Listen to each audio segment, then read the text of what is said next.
That's always good to say, always good to hear. Plans are beautiful things. As while chaos is a ladder, you still need a roadmap for navigating the maelstroms of fate. Because at the end all be all, much like quantum, which is the underlying principle of fate, that's all it really ever is. You are at once where you will always and forever have been. The path of your footfalls is exactly where they have always been in this understanding of reality. So you are moving inexorably towards your final, constant, always destination, your forever. Even if you individually are not here forever. The essence of you is the things that you touch and are touched by echo into time. All of that simply to say thank you all for being here. Thank you all for taking part in this lovely, lovely hobby of ours, for diving into this dark, chaotic world. Thank you for summoning the fires of imagination and being able to embody, envision, and inhabit this space with us. Without too much further ado, as we are seconds, heartbeats from our official hard start, this is, without a shadow of a doubt, without any loss of consideration, Soup City Sins, Sheltered or Saved, Season 2, Episode 1. What does it matter?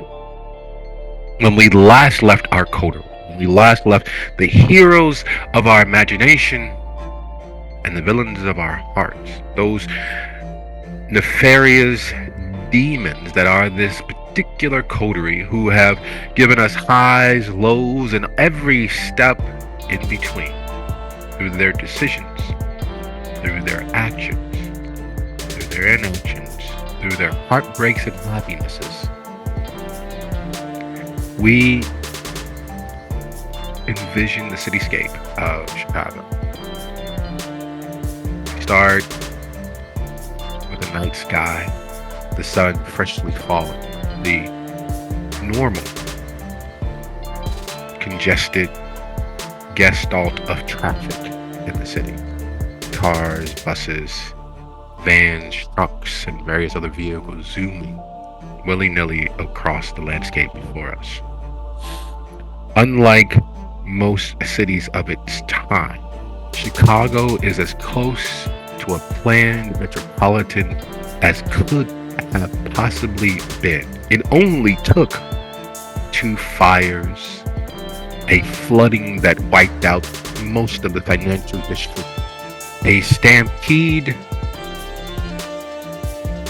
and outbreak of the flu that devastated roughly 70% of the able-bodied men and women in their youth, in their prime. For it to be as it is now, an herbs and horto, a garden city, a city in green. For it to be the megalopolis that it is. Chicago initially was roughly the size of Skokie, and it ate, swallowed, consumed, and digested each of the outlying cities, towns, villages, unincorporated areas into its gestalt whole, absorbing them, pulling all of their vibrancy and their community under the banner of Chicago. It just kept growing and growing. The Midwestern Roman Empire. Not quite as vast as a Mongolian horde, but equally as devastating to the landscape.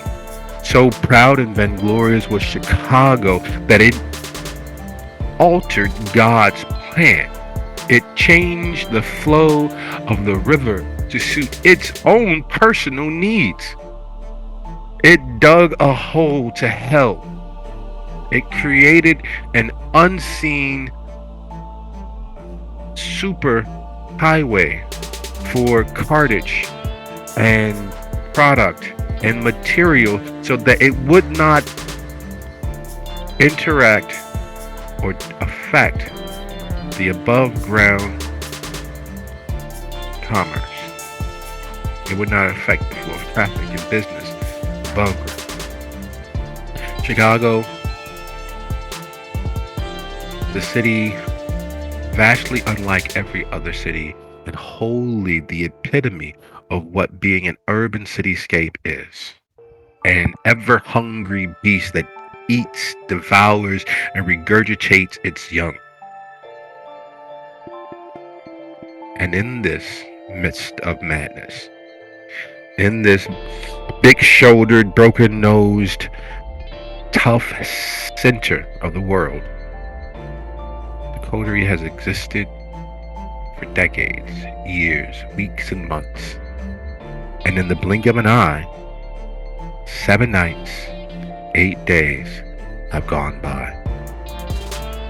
Where is everyone alighting as we turn our mind's eye to our centerpieces? Where is everyone? Okay. Since I'm on the top of the Discord roster, I'll go. At this point in time, specifically, as everything begins to kick into proper motion, all the dark and ghoulish things of the night have truly begun to move upon their activities. I would say Aaron is in the midst of slowly, almost meanderingly and casually taking a drive down Grand Avenue.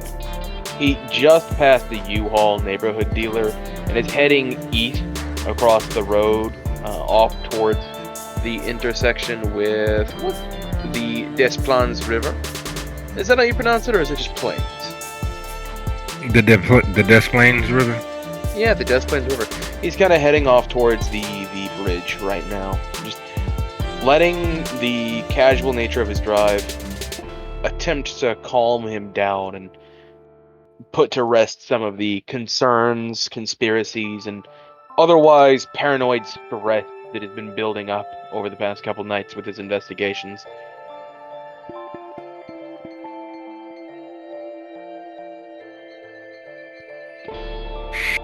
It is a hectic time. That is not exactly the best of places for anyone. It's not far from the commercial centers and what have you, but it is not exactly the best of places. It is, in fact, usually an untraveled portion of the city. One of the many reasons for it is because you don't really need to go over there unless, of course, you absolutely have to go over there. And moving in that direction, in Aaron's particular case, is solely because he had to be in the area. Over the last few weeks, things have built to a head, forcing him to break out his years of experience gathered in a particular set of ways. And you can imagine the sort of Liam Neeson grizzled threat stated very politely, very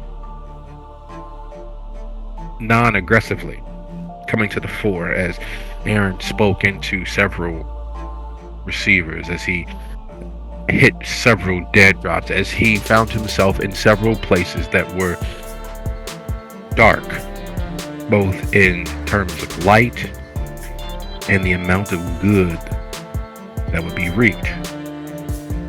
All of the denizens inside. There are places in the city where even bad men fear to tread. Not because of the sins of their actions, but because there is always a larger predator. And Aaron, over the last week, has visited those places. He has traipsed, crawled, stumbled, been knocked through, and put his forever at risk in chasing down one thread after the next, weaving it into a concentrated whole, a flail, a chain something to bind and tie those who have snooped, pried, probed, and otherwise purloined the hope of the coterie. It's found out that, like in most places around the world, the kindred have their fingers throughout the upper and lower management of criminal enterprises. He has found out specifically that unlike other cities, unlike other places, the kindred here, the blood trade, operates wholly separate from and dependent upon the actual circulatory system.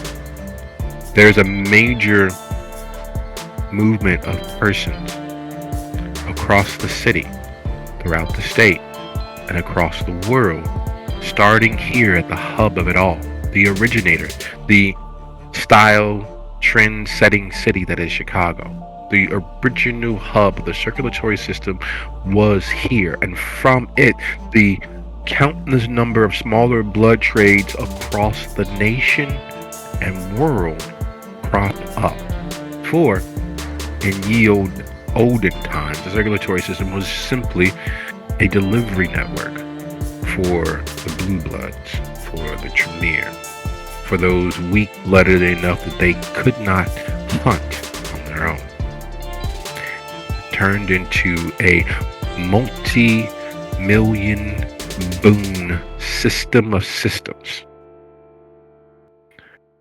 And unfortunately for him, Aaron has found out that one of the many various infrastructures to those system of systems are in fact the body modification crowd, tattoos, piercings, and the like. Because in a lot of the commercial places, a lot of the larger tattoo shops, people are blood typed. Not with their knowledge, of course. You know, just gotta make sure that you're healthy. You gotta bring in a clean bill of health. Oh, you don't have one? Don't worry. We can do a quick stick here and make sure that everything's okay. We operate as safely as possible, but we also want to make sure that you are as safe as possible. Not that we're going to reuse the needles, not that we're not going to, but we want to make sure that there's no contagion, there's no spread. So in a lot of these places, in a lot of these shops, a lot of the larger parlors, that quick stick to verify that you are in fact healthy enough for a tattoo, that you are in fact sober enough for a tattoo, is also very much a blood typing panel. Passed along from garbage bin to garbage bin, from hand to hand. You're cataloged and tracked and traded. Because after all, you need to be 18 with the parents' permission with a valid license or identification, which provides your address, is your name, provides which area of the city you normally associate with. And from there, the hounds, circulatory system, and blood trade get to work, compiling full-fledged dossiers and workups on potential victim types for those who are paying. And unfortunately for Aaron, he finds out the most horrible of horrible things. Gets access to information. Is borderline godly. Is kept multi-thousandaire a week individual. He burns through money like most people drink water or breathe air. If he didn't burn through money as quickly as he did, it's easy to see that he would have a network worth easily in the low hundreds of millions. Instead, he lives as one would without a home. He lives like a transient. He's never in one place long enough to have it be called his own. He owns several buildings, flop houses, tenements, and courtyards around the city. His family, though family stretching the word excessively to mean those he shares genetic material with, major real estate developers. He is not someone who could go completely missing without causing a stir. He is an ecosystem unto himself.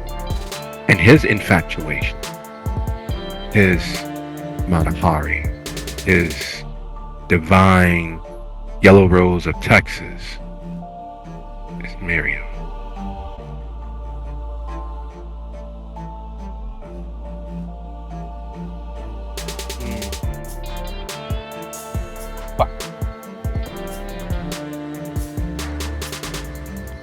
splinter that's dug in too deep and would cause a lot of damage digging it out.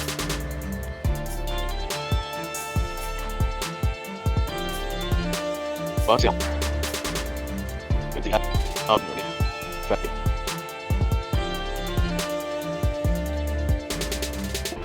That knowledge probably expressed ways in driving off the back.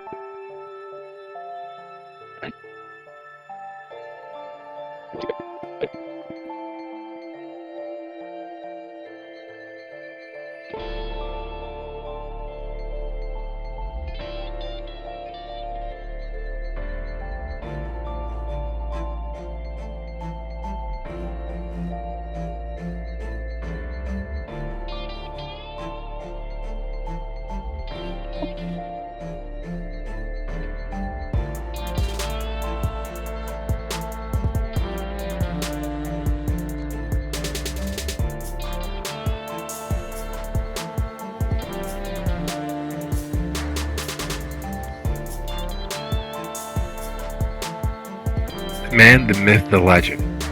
When it comes to applying yourself to your particular areas of expertise, you have shown that there is very little that you would not and could not do in regards to achieving your decided upon success.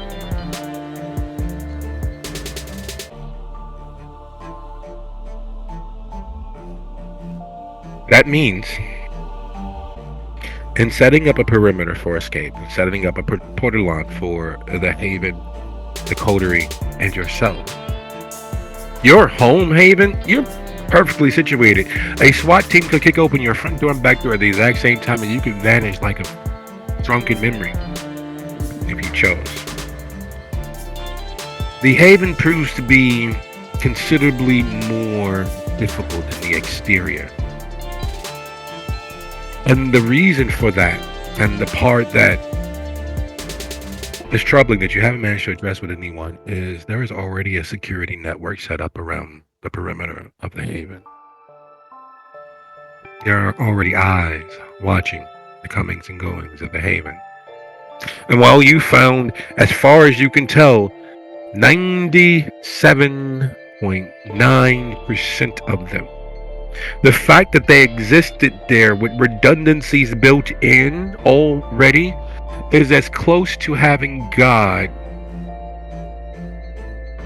piss on your neck as you can come.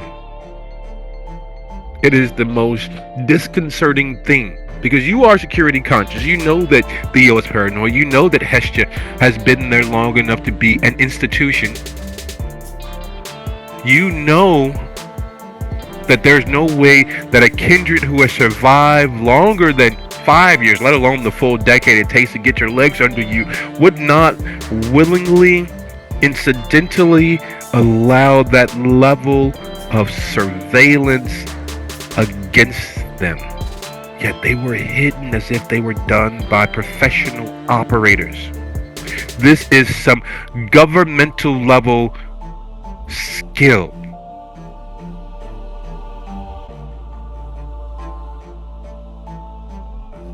Uh-oh. That's a terrible sign. Yes, yes it is. And speaking of signs and their connotations, as Aaron takes off on an angry drive west along the city, well, heading east from the west side of the city, across Grand Avenue, miles away from the haven, taking in the full sights of what it's like to have the city open itself up to you, watching the skyline explode into view, watching the neighborhood change from vast, desolate spaces of empty lots, brick buildings, and storefronts designed to be death traps, to the bright, shiny condos and terracotta balconies, the vistas and views of the rivers that abound, the buildings that stretch right up to God's back door, the wide sidewalks making every block very, very walkable, the storefronts where a bag of chips will set you back half a week's salary, to the places where the tourists visit, the theaters, the little out of the way coffee and tea shops, the places that make Chicago seem as if it might be any other city in the world in its downtown area where the tourists associate and spend more money than they have any right to do so. The places where the illusion of safety is at its biggest and brightest. While that is happening for Aaron, it's been one hell of a week. It has been 7 nights, 8 days. And what? Where are you this night?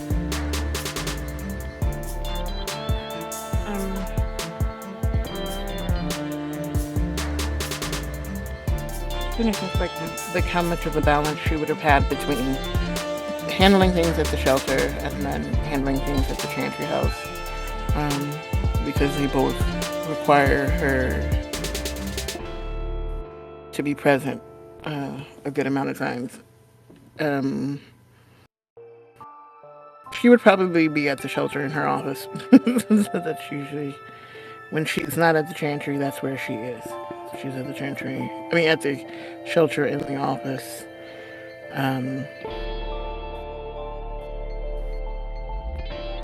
Just checking on paperwork and going over things.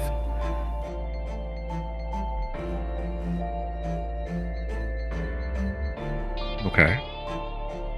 Is there anything specific that she's going over? Considering the week that she's had, considering the last few weeks that she's had, from silencing police officers to having the ghost of yesterday's past bite her in the ass.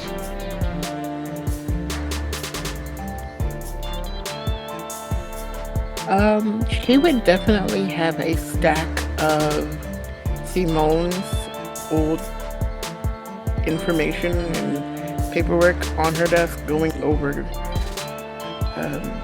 logs with him coming in, because he was kind of head of security for a while. So she's going over any information he might have written down somewhere, what paperwork she had left from when they started everything.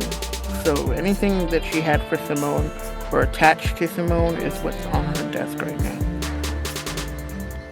Especially with that whole his former lovers forming up into a group. That's on her mind right now.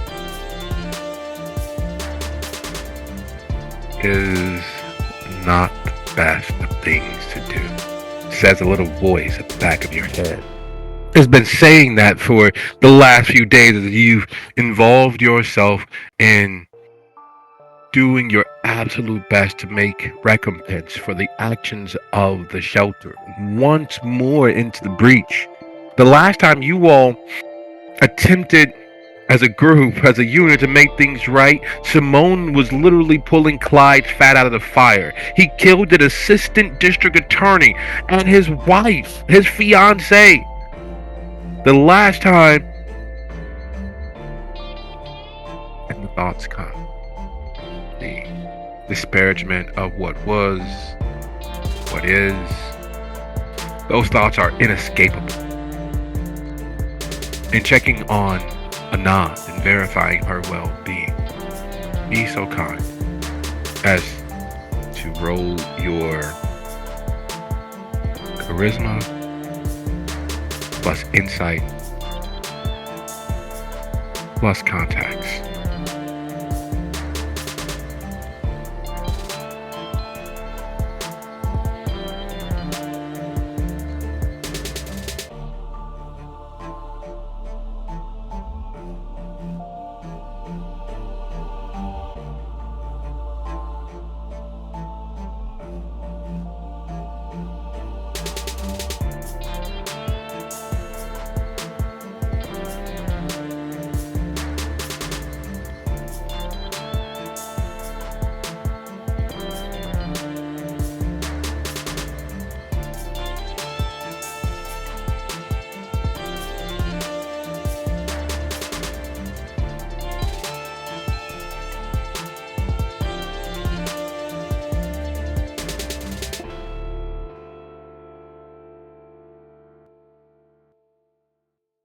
Yeah, she got it. I might give it a roll.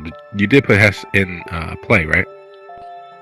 Yeah, I was looking for what her context was, the dots for context.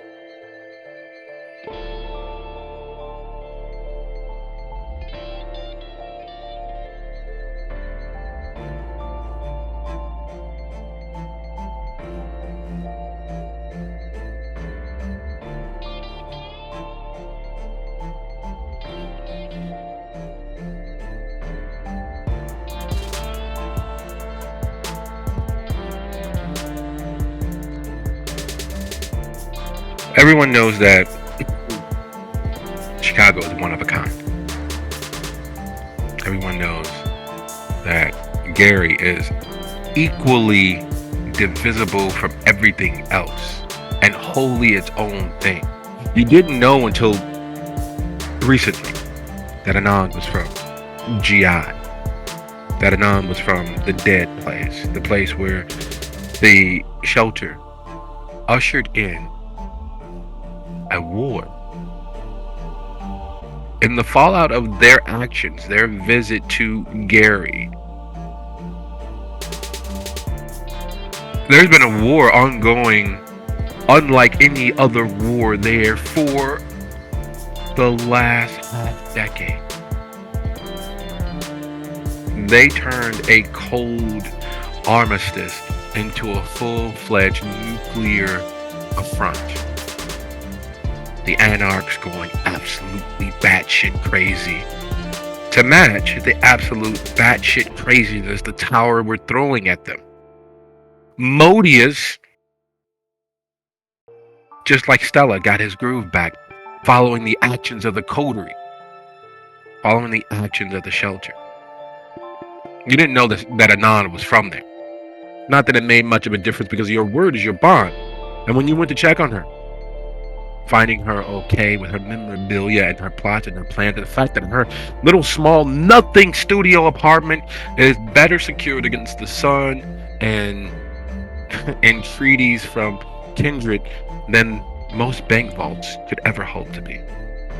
Both mundane and supernatural. The fact that she's from GI, the fact that you all conversed about some of the individuals that had recently been there before she took flight because she had to, because the chantry was, well, relatively no longer, had to be rebuilt, had to be rechristened, re-sanctified. There were so many things going wrong, so many fires to be put out that there was nowhere to go, nothing to do except for dig deep. One of the people that helped her dig deep was a lovely, a beautiful little Toreador, child of the rose, a fresh embrace that had the benefit of being taught, educated, and advised by some of the oldest, most respected Toreador in the region, from Indianapolis up to Chicago. No one knows her exact name exactly, but everybody started calling her Secundus, partially as a joke against the Tremere, and partially because she was of secondary importance to her sire, meaning she didn't matter at all, because everyone knows that kindred go after what they want. It's only the primary issue, primary concern that really matters. So she took the dig, she took the fact that she was meaningless, worthless, and hung her star to it. She made it her shield. She used it like a sword. She proudly proclaimed herself as Secundus, the Rose Secundus. And it's only as you sit now at your desk in the shelter's haven, looking over the notes of this and that, the detailed memorabilia from Simone, that unfortunately one thing adds to the next. You can see it in the abstract because you knew Myers. You probably knew him better than any other kindred. Behind his many myriad faces, there was a beating heart still warm with the vitality of life. There was also the mind of a master agent provocateur, a master espionage agent. He even taught you bits of this and that. How to be true and honest and never reveal your hand. How to disappear into a crowd of one. How to always act as if you are permanently under siege. How to always understand you are always behind enemy lines. And that the one thing more valuable than money, more valuable than boons, is a network you can rely on. And knowing what you know, and speaking with a nod. You can see the frameworks of the network that he set up. Dating sites. At the time, were looked down as just perverts being pervert. You just want to hump your brains out. You just want to punch the day away. But that network, loosest way possible, literally hand to hand and other appendages, spread out over the entirety of the north side of Chicago, spread out over the entirety of the fabric of Chicago, slowly built over time. Ate here, a drink there, a canoodle here, a constant pressing of the flesh and getting to know and share, and information flowing. Literally bedfellows with most corners of the halls of power. Doctors, police, artists, teachers, postal workers, construction workers, accountants, waitresses, bartenders, managers, people that get up early, people that stay up late, people throughout the entirety of the day when you all are dead to the world, worm their way right into the fabric of society, built with trust in one another. Because after all, if you share fluids, what else would you share? What other parts of talk for those who are willing to actually listen? Stretching as far away as fucking Gary.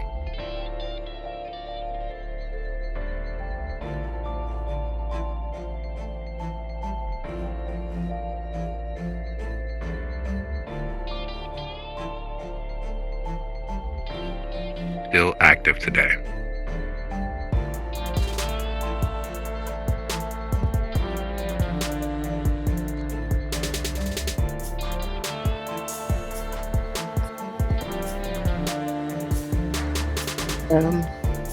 There's definitely a bit of,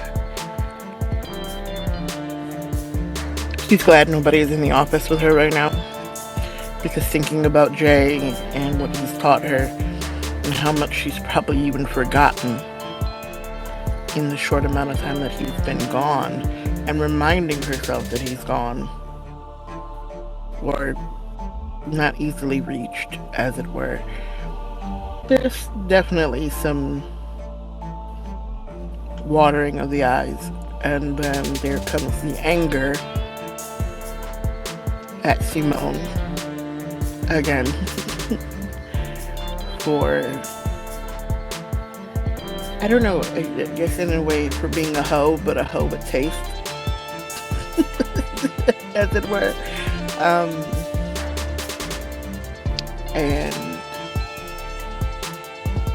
touching other people's lives in so many different locations that could have caused problems for them later, and has possibly caused problems for them now, especially like with Anand mentioning that she's from GI, and Segundus, she's remembering Segundus because Segundus was very much connected to Simone.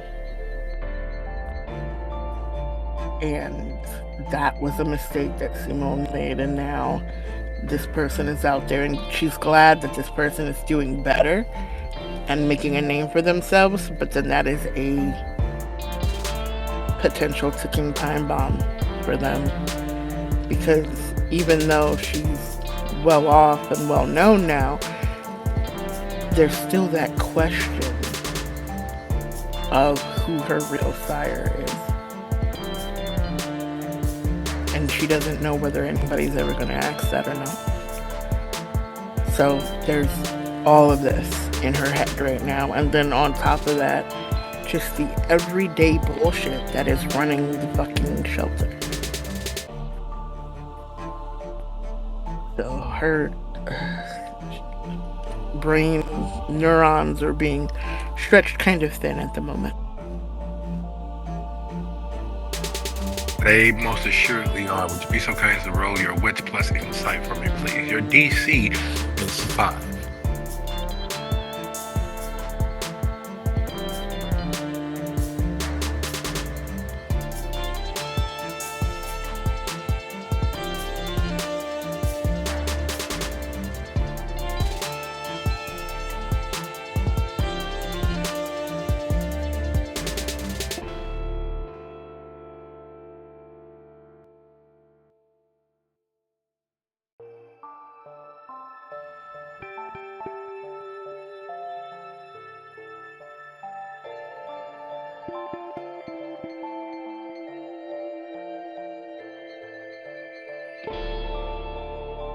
You said DC 5?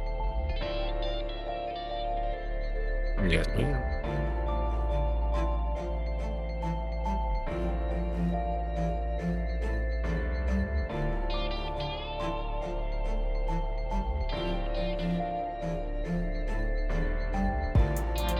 When it rains, it pours.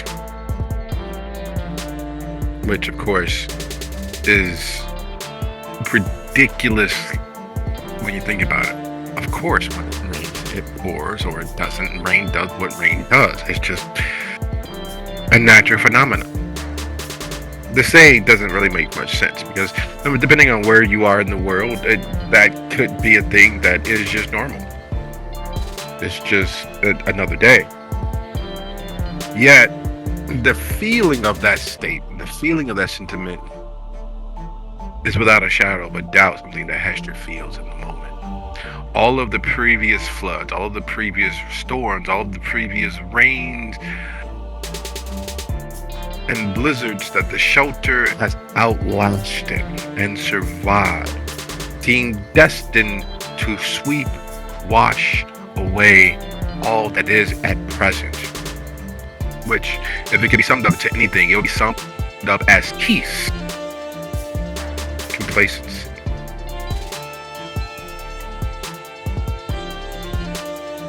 And fucking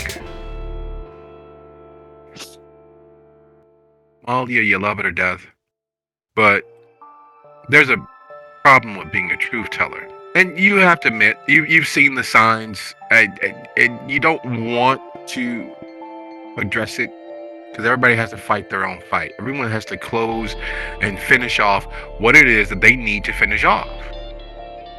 So his issues with drinking, they aren't really your business. You're not really family. He isn't really. And you know you need to keep that balance and that line between you as owner and manager and operator, and him as your middle manager. Yet the signs of him drinking is pretty fucking clear. He's washed out. There's redness in his eyes every once in odd moments. There's a slight paunch developing. There's the smell of mouthwash that he is all but bathing in to hide the fact that he's been drinking. And as long as he's doing the job, there's really not much you can honestly say. The job is getting done. It's getting done as if he is Like Hamilton, he just never enough time, never satisfied. Everything needs to be perfect. It needs to be more. It needs to be bigger. It needs to be better. You all need to do more good. And his passion is clear, yet it is clear that Donnell is also wants more back on the bottom. At least it's not drugs. At least it's not like he's shooting up or snorting or popping pills, because there's no way that he'd be able to manage. There's no way he could be functional if he did that. But you see the signs for what they are. There's very little chance that he's not engaging in his off time and the in between times, taking a nip or 10 or 1,000. But he's still doing the job, and he's doing it as well. No, to be really honest, no, not as well, but better than he had previously. You hate to be that callous and that cruel, but perhaps his father dying was a good thing. In some regards. He's able to focus.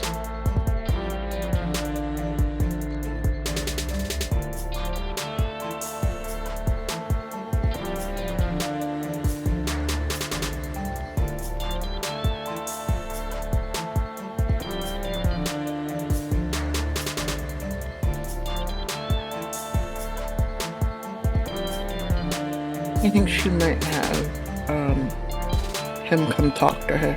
She'll call him to the office.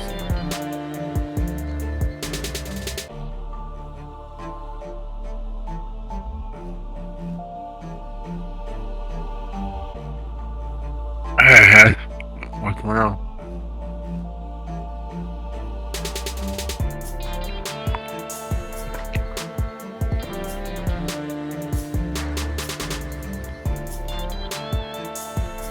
You know, we have been at this for a long fucking time now.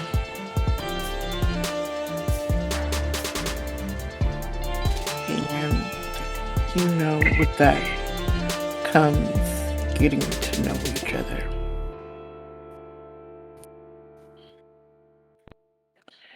And I have somewhat figured out why you and Amalia are fighting so much.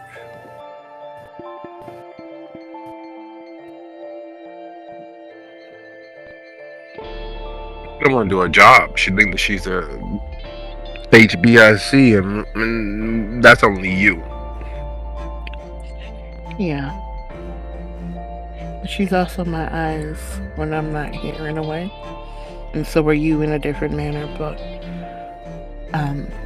the problem kind of comes in when it's staff against staff instead of staff watching over the clients.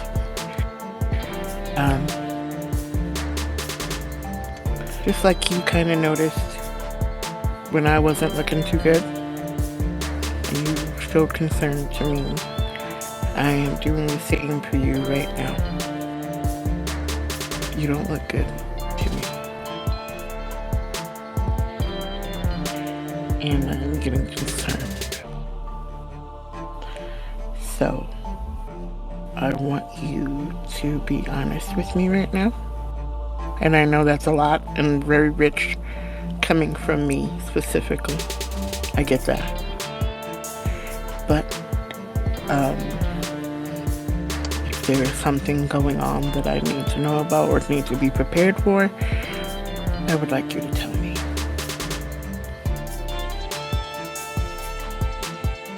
So that's where I'm at with this right now. Would you be so kind as to go ahead and roll your charisma and persuasion, or your charisma plus leadership? Contested, of course.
Dear God, Hestia, I told you we need to stop, not keep doing it.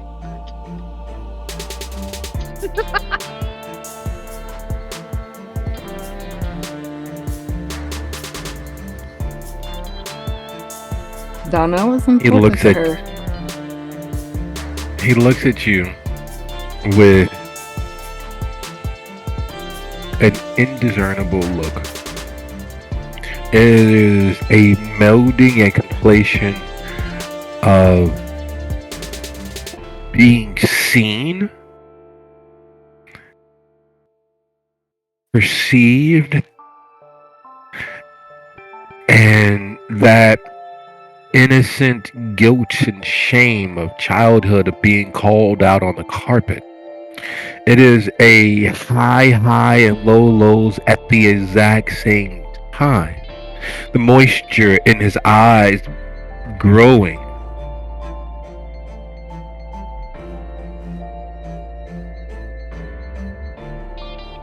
He stumbles for a second with his words.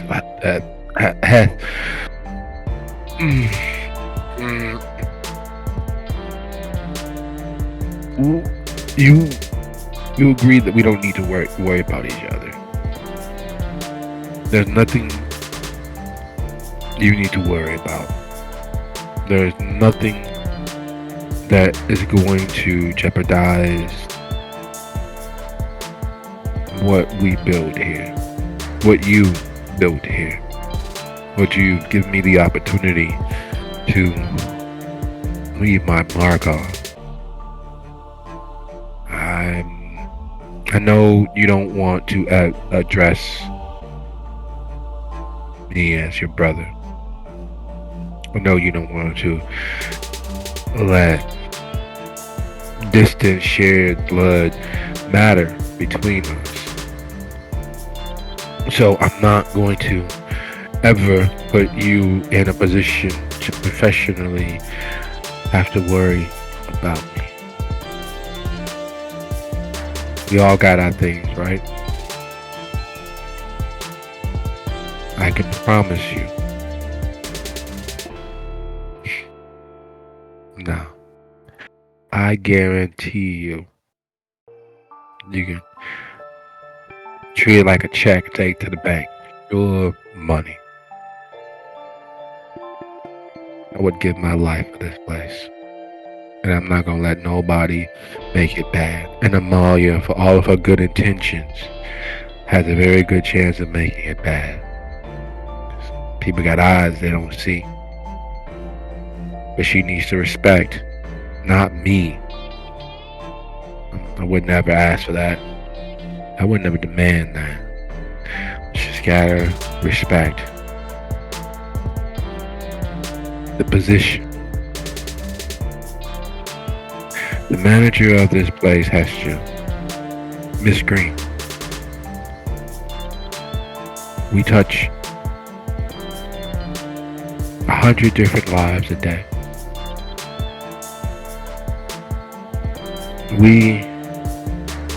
When you're not here, when you're going through what it is that you've gone through, more often than I could count on several extra hands.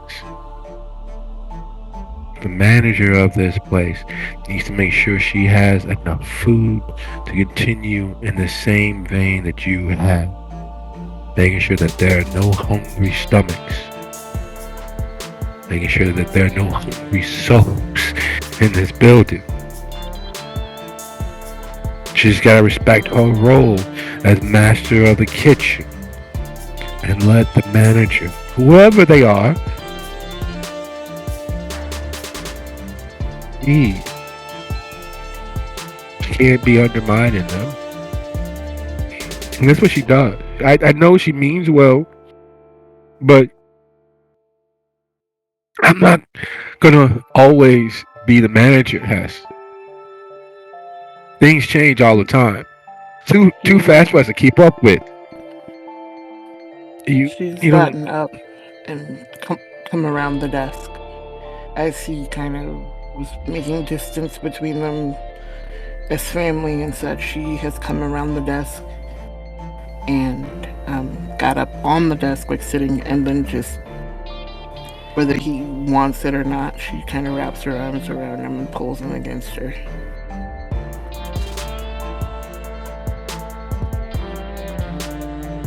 There is a Bible story that goes around about the walls of Jericho, how impenetrable it was, how there was no way that Jericho would fall.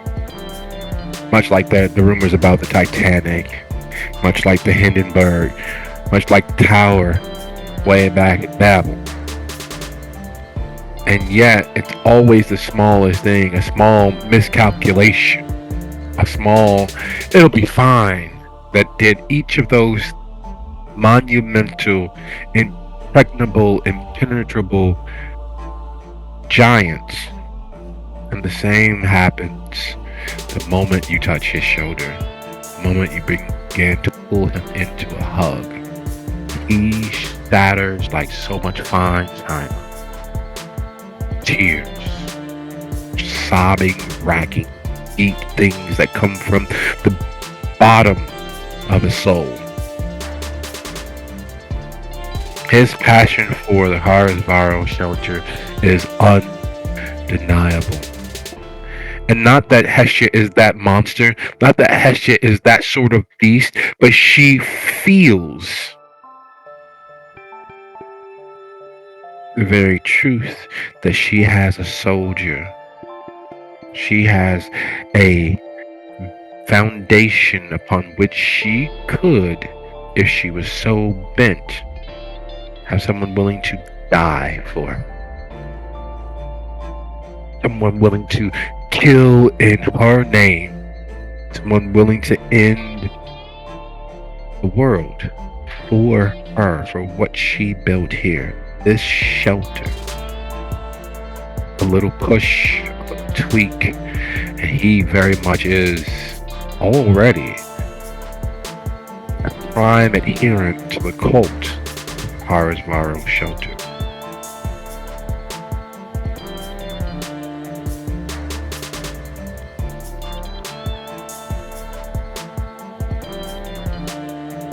And as Hestia deals with that, Miriam has been 7 nights, 8 days since the last time you assisted in killing someone. And the reason why is it's phrased that way because as a medical student, it's not about, to be perfectly manner, the oath isn't about actually saving lives. It's about doing no harm. It's about giving the body the opportunity to fight off whatever comes its way, giving it the best fighting chance for tomorrow.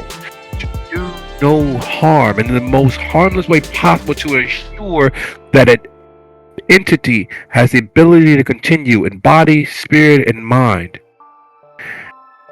And there's no honest way of looking at her standing there looking down at Theo, a sanguinate, the soul she tried to heal, the soul she tried to ensure received no harm.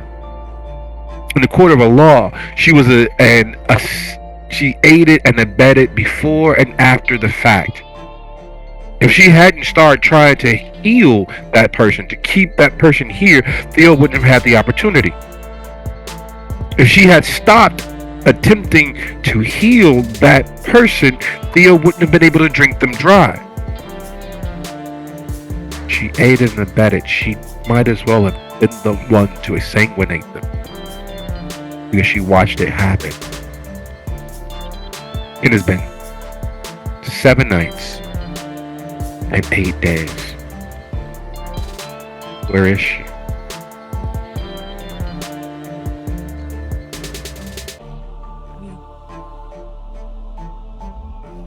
Well, assuming that the efforts to fix the whole, disease thing have been successful, she would be over at her club.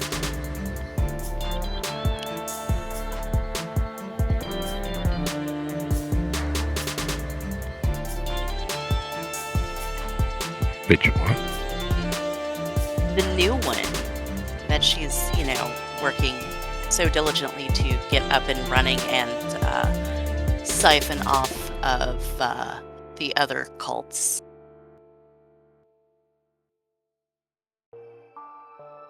What is she doing at this new club? And which one?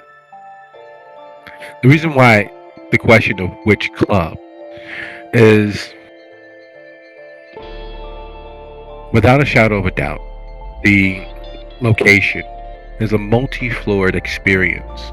It is moving from one strata of pleasurable inebriation, be it through liquid or experience. Next, it is separate worlds combined on top of one another, only separated by the most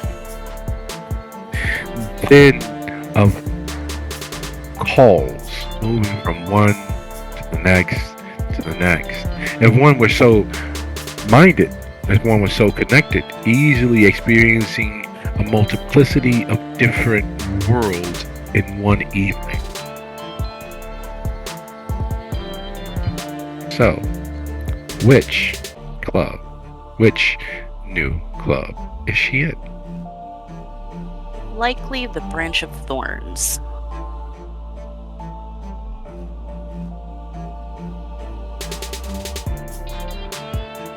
Which is? The second floor, the nightclub proper. No, I understand, but what does it look like? What does it feel like being here?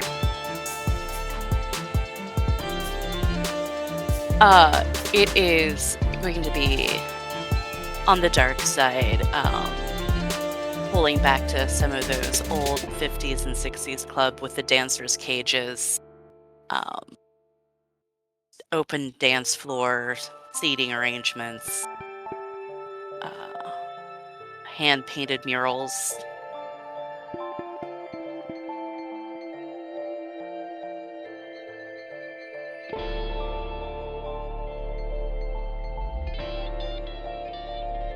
So, harkening back to Chicago's pre and post prohibition speakeasies, the sort of things that have waned and come back into public zeitgeist.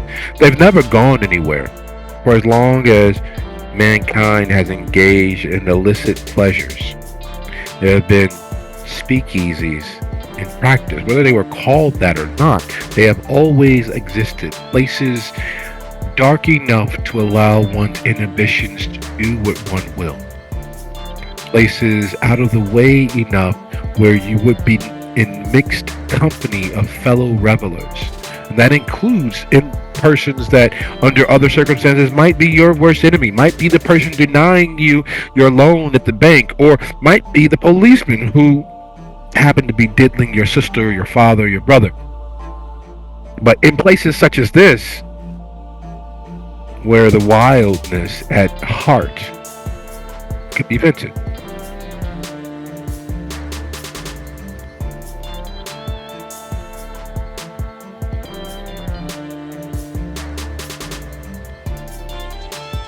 in this place that harkens back to old Chicago, the Chicago that's been glamorized in film, book, and other media. This particular gateway into the night's pleasures, what is it that Miriam is actually doing? She is likely watching the dancers, the revelers, having a small little chit chat with her recruitment people, sending them out, having them bring people over to introduce them if they think they may have potential.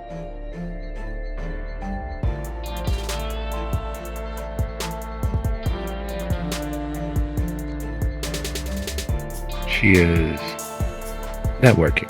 She's building a web, which is what she's been working at for this last year.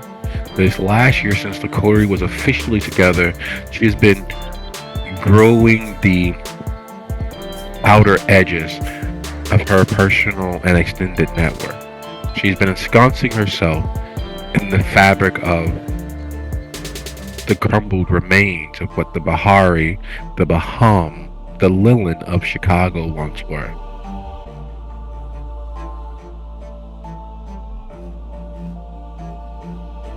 All of this driving home the point that she is in fact picking up the loose threads left lying fallow by several other individuals, save two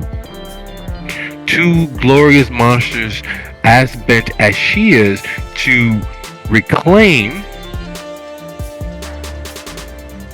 what was lost. The cult of Helena and the Menelaans, picking up the scattered remnants of the nation of the Baham.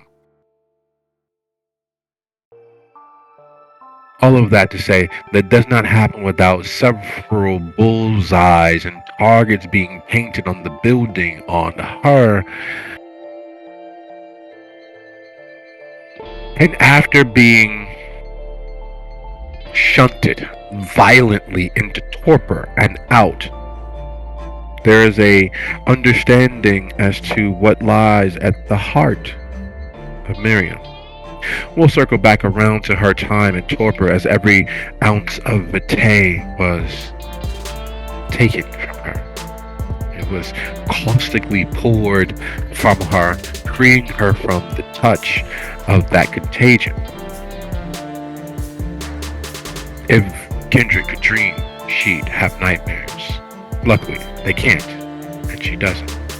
Would you be so kind as go ahead and roll your charisma plus either leadership or politics in accord with either your influence or your retainers.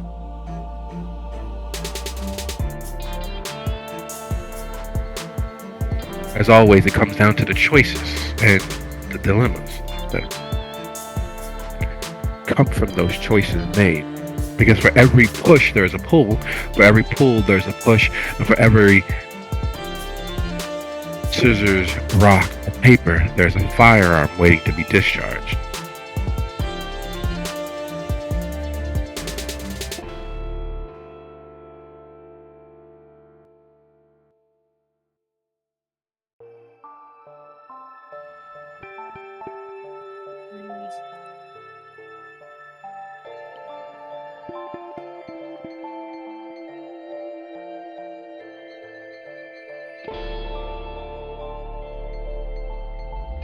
And that's politics influence.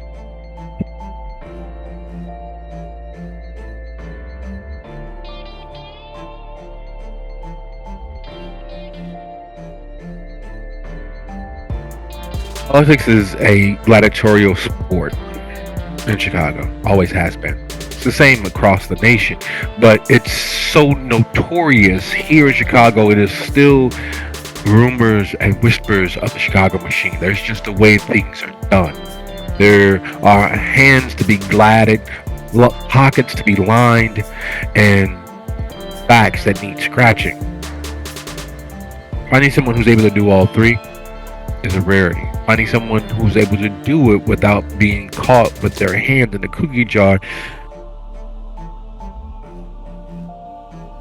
is far south versus the varsity game of Chicago politics. It is a heightened level of expertise applied on the daily. Chicago is one of the few cities that proudly proclaim, yeah, we're crooked, but we're honest about being crooked. Chicago is one of the cities where the rumors of the mayor's reach, as wild and imaginative as they are, is factual and underselling just how much influence a person who manages to become mayor is.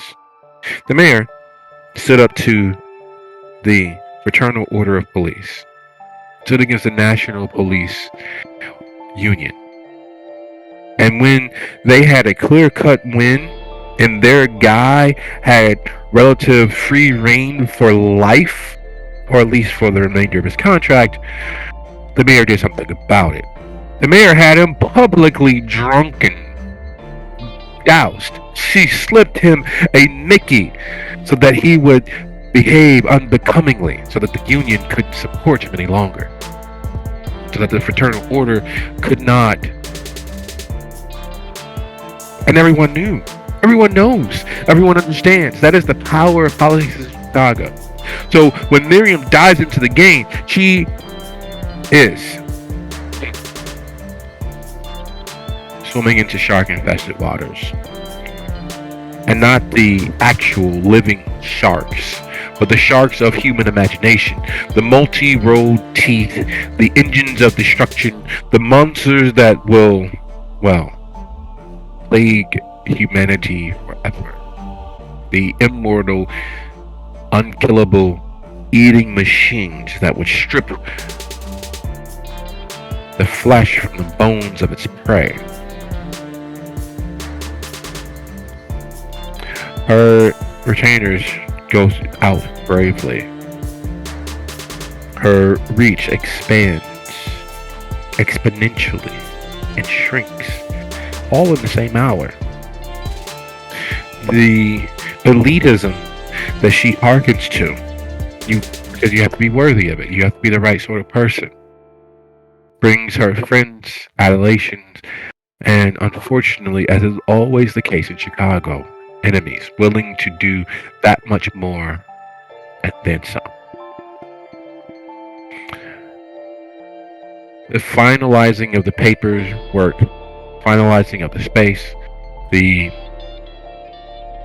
building of the place, the cohabiting of the place, was a fight equal to that of the Trojan War.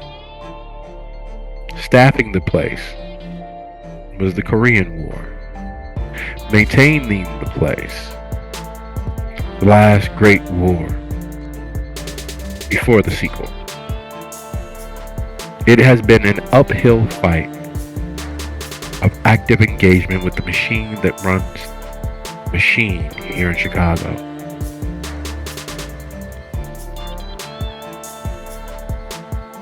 And Miriam has managed to swim in those waters without losing limbs. Miriam has managed to wage those wars and come out the other side.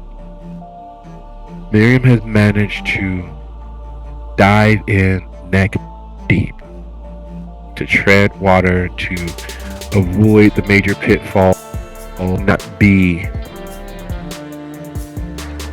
taken, not lose sight of who and what she is, and yet the waters continue to rise.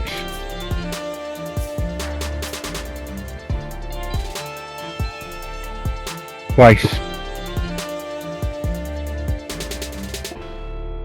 Just twice this evening, she's received a call from the courtesy phone. Twice, her security comment. Like, he told us to keep an eye out for him, and I can swear that I saw him in the building. But when I went to cordon him off, he was gone. You sure this guy ain't a ghost?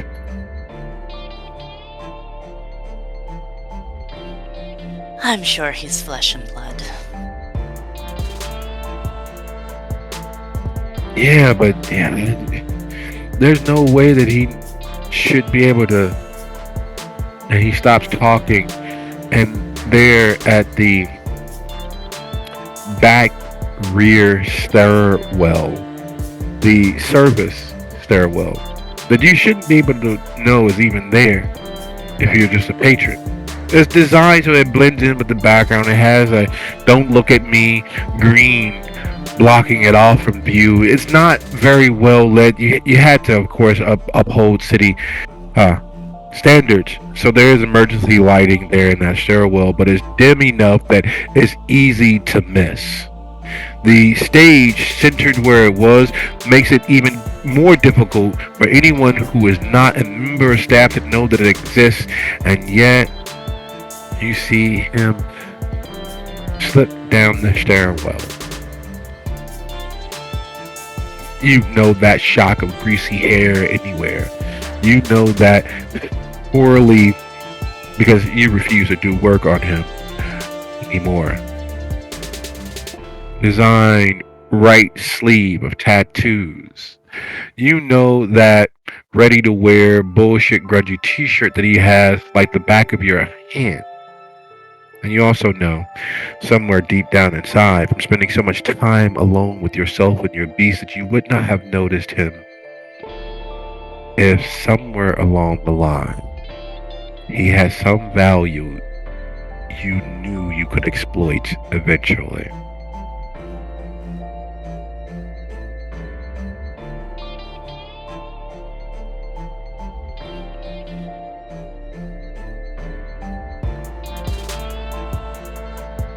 She'll just flick her head over, gesturing in that direction. You just missed him.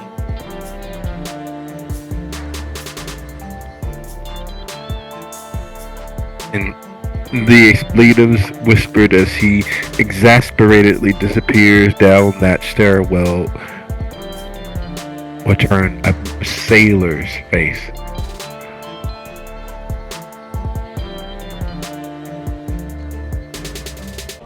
As you sit watching the show, knowing that Gid has been here, with the realizations that you've had the unabashed pleasure of experiencing, your hours in torpor as your vitae was taken from you, at the mercy of Hestia, completely at her mercy, and knowing that unlike you,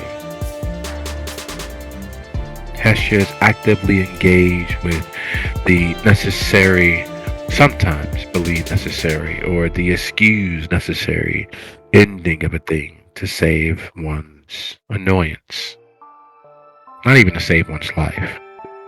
If the world would be easier to navigate and those closest to her would be safe, you are very sure that no person would be safe from her fury. When you submitted yourself to her mercy, when you submitted yourself to her good graces,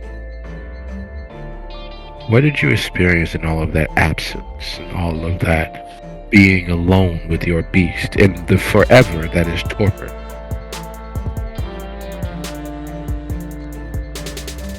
She likely tortured herself with the time she tried to kill herself and, all of the things that resulted from it being brought over into this life. Groomed by her sire, as it were. One of his collected broken things.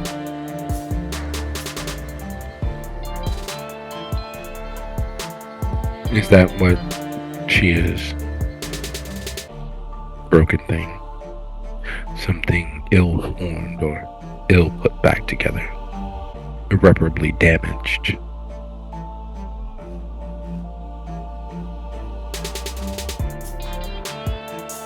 How she saw herself for a very long time. And what changed that? The fact that she realized that she could still do good even in her new existence. She could still heal, she could still help. Yes, she has healed. But has she helped? Would any of the lives lost, the countless lives, caused by those kindred that she associated with to protect herself so that she can continue healing others, would any of those lives have been lost if but for. The woman was stepping out of her van. She had groceries for her children. She had turned her life around. And Miriam watched as everything she was taken from her. She didn't stop it. She didn't heal that woman. She couldn't. The woman was gone. The lupine, vicious though they were soldiers fighting for the very fabric of the world. She not only turned a gun towards them, she not only threatened them, she pulled the trigger several times.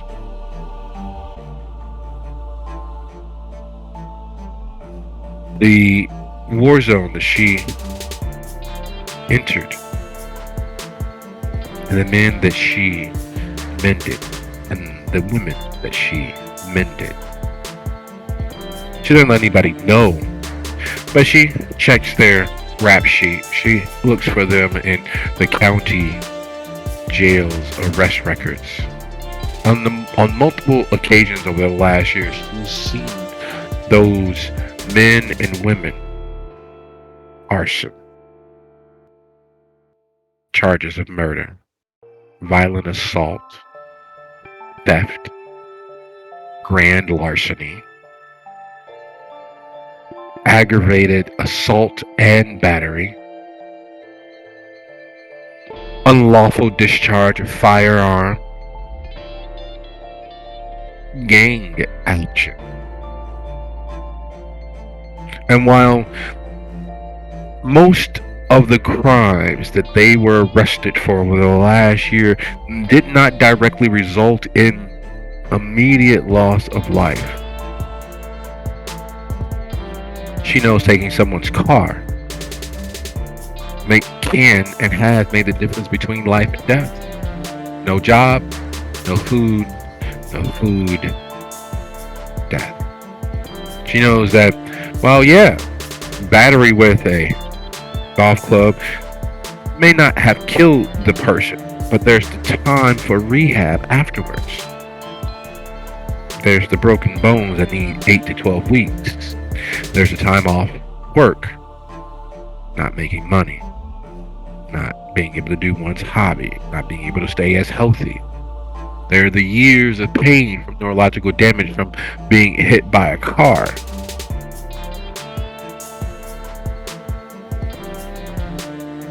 There's the fact that she had the opportunity to end many of the issues that are now arisen.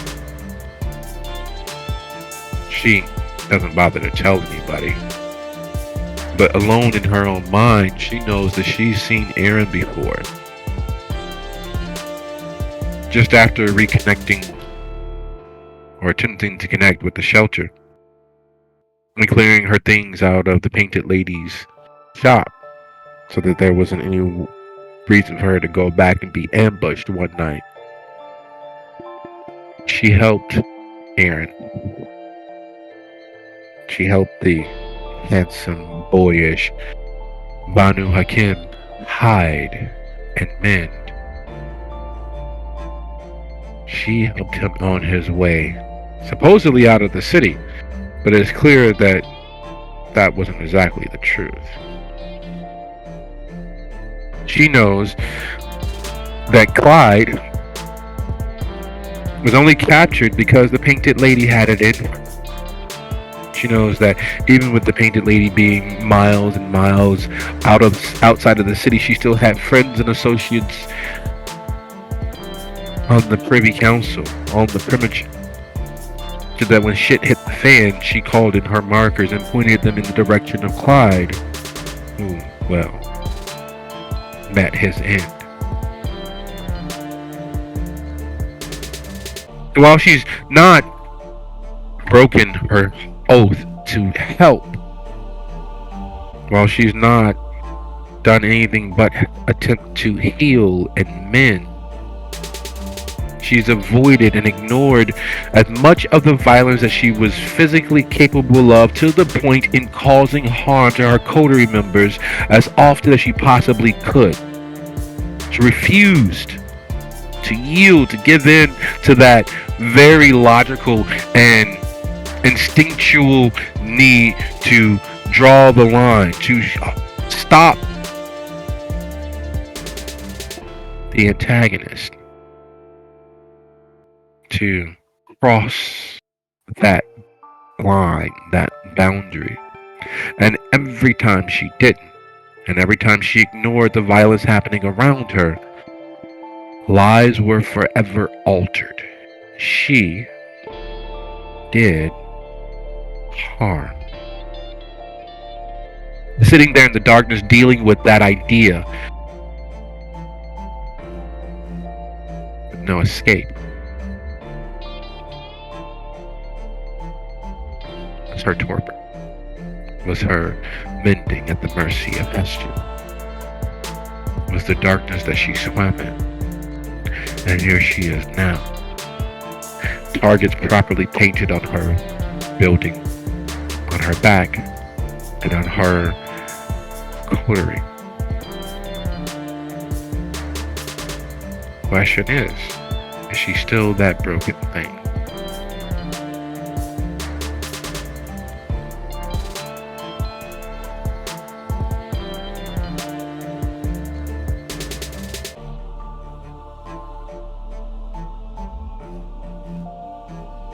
So much.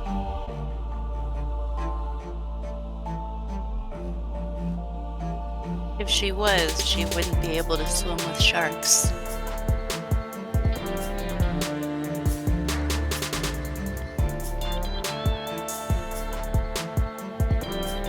Is that the reason her sire moved on? Is that the reason why her sire allowed her to fall under the protective wing of the Painted Lady and the caustic, acidic wing of the shelter? Her sire is just as ambulatory as she is, and yet here she is. The Voivod of the North, with his court around him, has yet to reach out to her specifically again. The Voivod of the South, as having become the Prince of Thornton Township, which extends from the contiguous outlying southern suburbs all the way into Indiana. She is just as Samich as any other based on her lineage, and neither of them have reached out to her. Neither of them have arrived at one of her gatherings. Neither of them have offered her the protection of her blood, even with her prestigious sire, even with her connection to the shelter, and even with the network that she is building, that she is co-opting, constantly running foul of the sisters of Simone, constantly running afoul of the Menelaeans and the cult of Helena, constantly having inceptors from those groups mixing and mingling.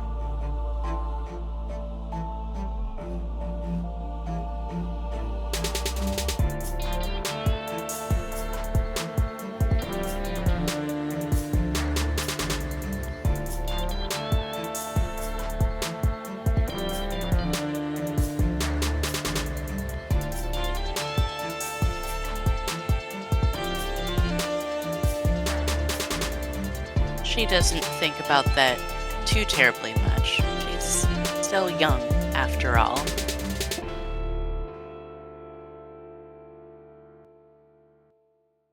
Might not be as cutthroat as some clans.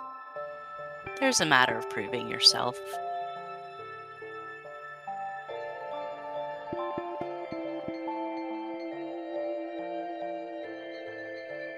Can I make this seat?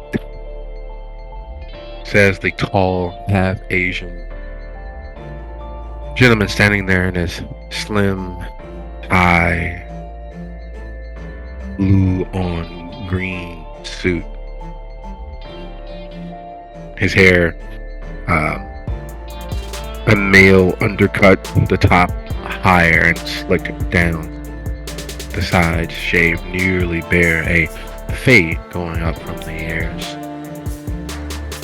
Clean shaven, as fresh faced as most college freshmen, but clearly with age there behind his eyes.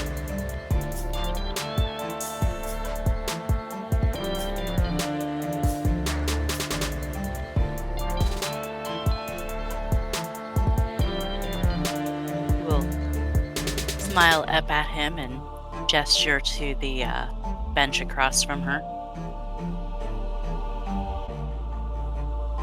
Give me a much opportunity to see the stage, but I suppose entertainment should be fine in this position as well. I don't know if we've met. I've seen you around several parties. I'm Cameron. And he offers his hand. She will take it. I, of course, am Miriam. I expected as much. You seem like someone with power to spare. I understand. You made quite a lovely thing here. It's a work in progress. As we all are. Progress towards what would be the question normally, but I don't want to pry. Tell me about yourself, Miriam. And I'll tell you about me. And somewhere along the way, somewhere in the middle of all of that, we'll have an understanding of each other that should be the basis of a lovely friendship. What do you think? She'll arch an eyebrow at him. There's not much to tell. Long winding path that brought me here. Never would have thought about this back in my youth. What would you have thought about?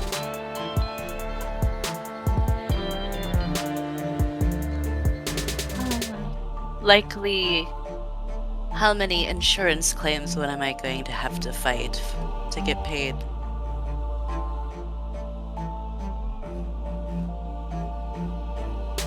Understandable. We seldom see where the road will take us, even if we understand how far that road might be. I started with a youth group, and I thought that the best thing that I could possibly be would have been the cool youth counselor. Guitar in hand, stories from my trek through the mountains, visiting strange and exotic locales with local rural men and women of faith. Funny how things change. I thought that was the life to lead.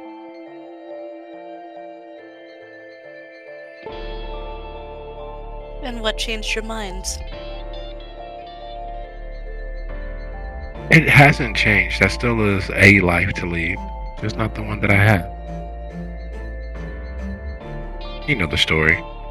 Something shiny comes along. The road gets a little hard.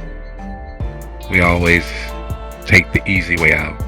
We avoid the ugly truths of our existences and try to find prettier pictures somewhere else. Speaking of pretty pictures, Theo, it's surprising how difficult and easy it is hunting in and around the Haven. Morse very much is a cornucopia of earthly delights. There are all sorts of flavors and hints and activities, and it's a wonderland. It's a paradise.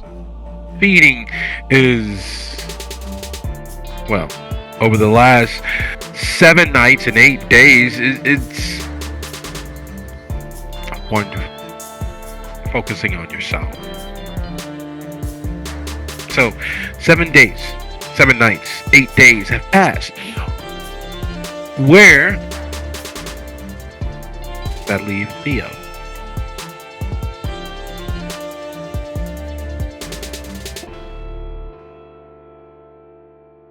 Well, once Theo has reached his field, he actually goes to step two, which is the installation of thermal cameras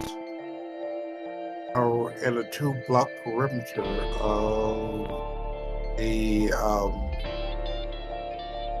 shelter, mostly putting them on like out of the way areas, places that wouldn't be noticed, like under the eaves of windows, on some of the stoplights, behind some stop signs, out of the way places where you wouldn't really pay much attention to it. And then again, that should be fairly simple and easy for him to do.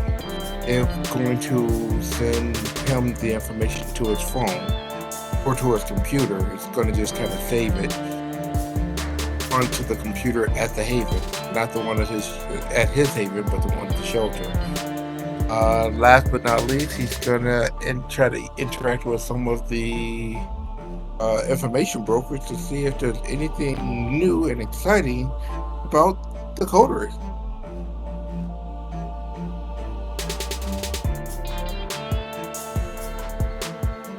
And then, of course, the bats, that's the order of importance of everything.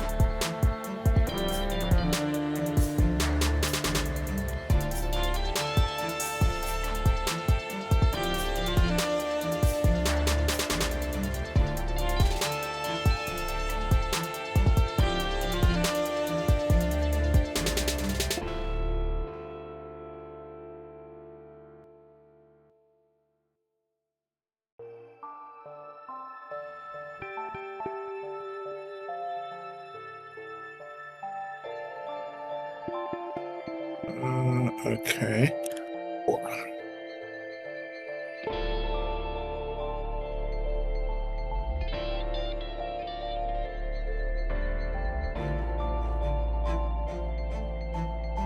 And with his specialty in electronic systems he used for this role? No, this is the sublimating of the cameras and out of the way, non-easy to access places.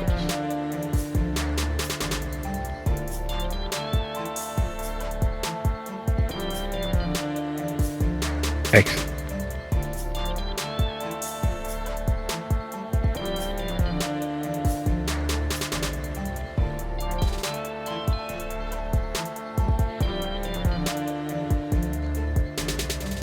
The 2 blocks around the shelter's haven, is as wild as you might expect in a underserved urban area. Sad thing is, and this is the part that he hasn't told anybody about, hasn't even spoken about, in his circuit of the 2 blocks around the haven, getting the cameras into places pointed at the easiest path forward towards the haven.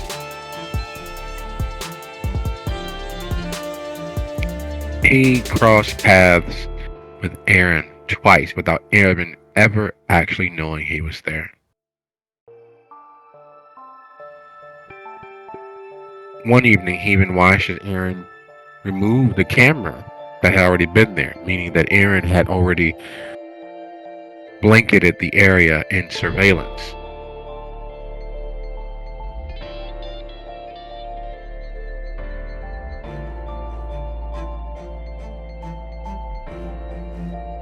Letting Aaron go on his way because, well, what sort of guy keeps watching his friends like that? Exactly. Disgusting human beings, people who will be watching their friends like that.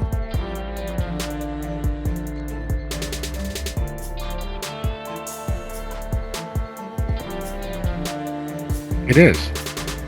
The only thing that's even remotely problematic, honestly, for him, just somewhere in his soul, that little small bit of it that's left, somewhere deep down there where he keeps all of the, last year's Christmas decorations, there is the niggling concern with even using every circuitous out of the way ability he has to obtain these cameras. The moment that he initialized them, it felt as if something or someone was walking over his grave. Of course, that triggered his normal paranoid sense of check, check, check, check, check. And all of the systems are operating at peak efficiency, getting them wired in to be wireless went extraordinarily smoothly, getting them so that they have enough power supply to last based on motion. Superlative. The definition of absolutely, positively, 100% perfect, as if he was spearheading a team of 100 different security analysts, and as if he had a team of product developers making sure that it worked exactly the way that he set them up to work. There's easy, and then there's what this was. Almost as if it was predestined. As if all he had to do was push a button.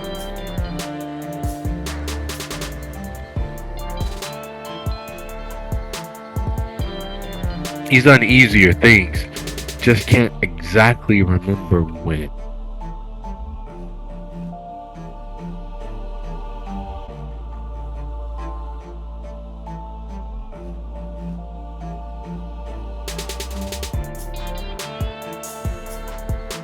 Now that they're all up and running, of course he does a check. Make sure that they're able to be seen from his station at the shelter. He's going to wonder why wonder to go find Hestia, but also just to check on Amalia, just to see if she's okay.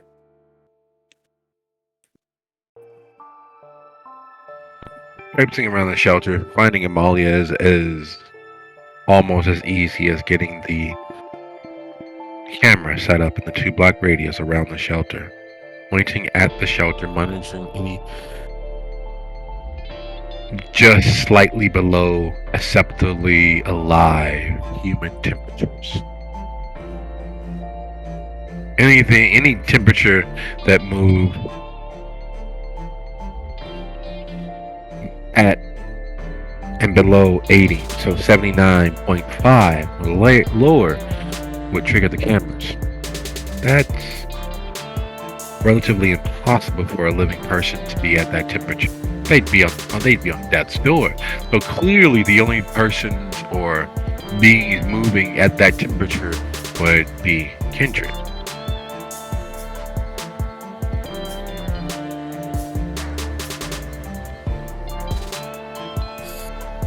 That is the plan.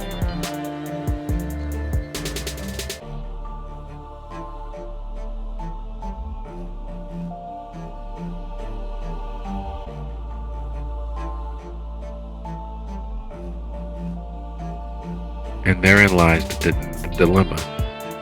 Because traipsing around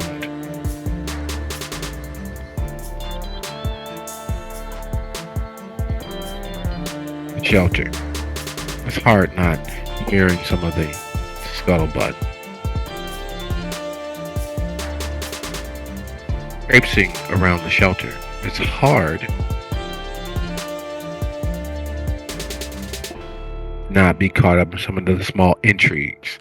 This family versus that family.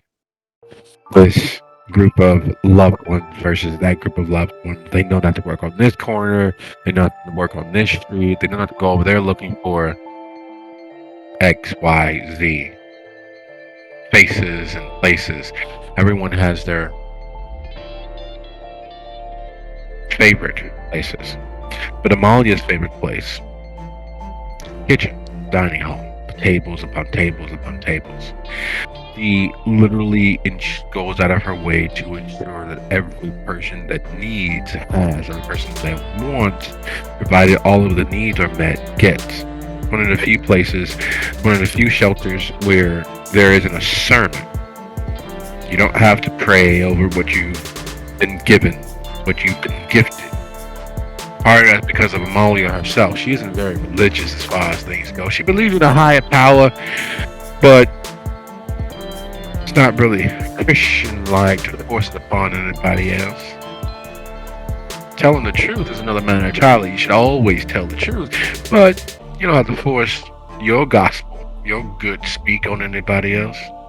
So, in the few moments where she is not overseeing the preparation of one meal or another or snack, where she is not, in fact, not stuck in the dish pit soaking away her very soul in sudsy water. She is outside the back door, the door that leads to the garbage pit just beyond. She is smoking, as is her hobby these days.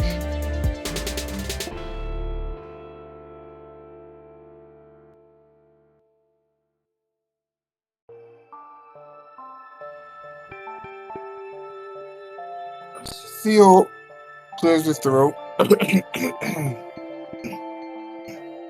Is that the secret sauce that makes your food taste so good?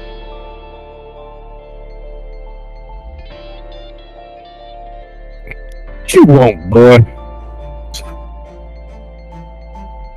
I came to see what you were up to. Enjoying a quiet moment away from that drunk ass and Miss Green. Well, enjoying a quieter moment away from Miss Green, that's always a sad day. I understand that. But drunk ass, I'm sure I understand who that is. You know Donnell. Don't be stupid.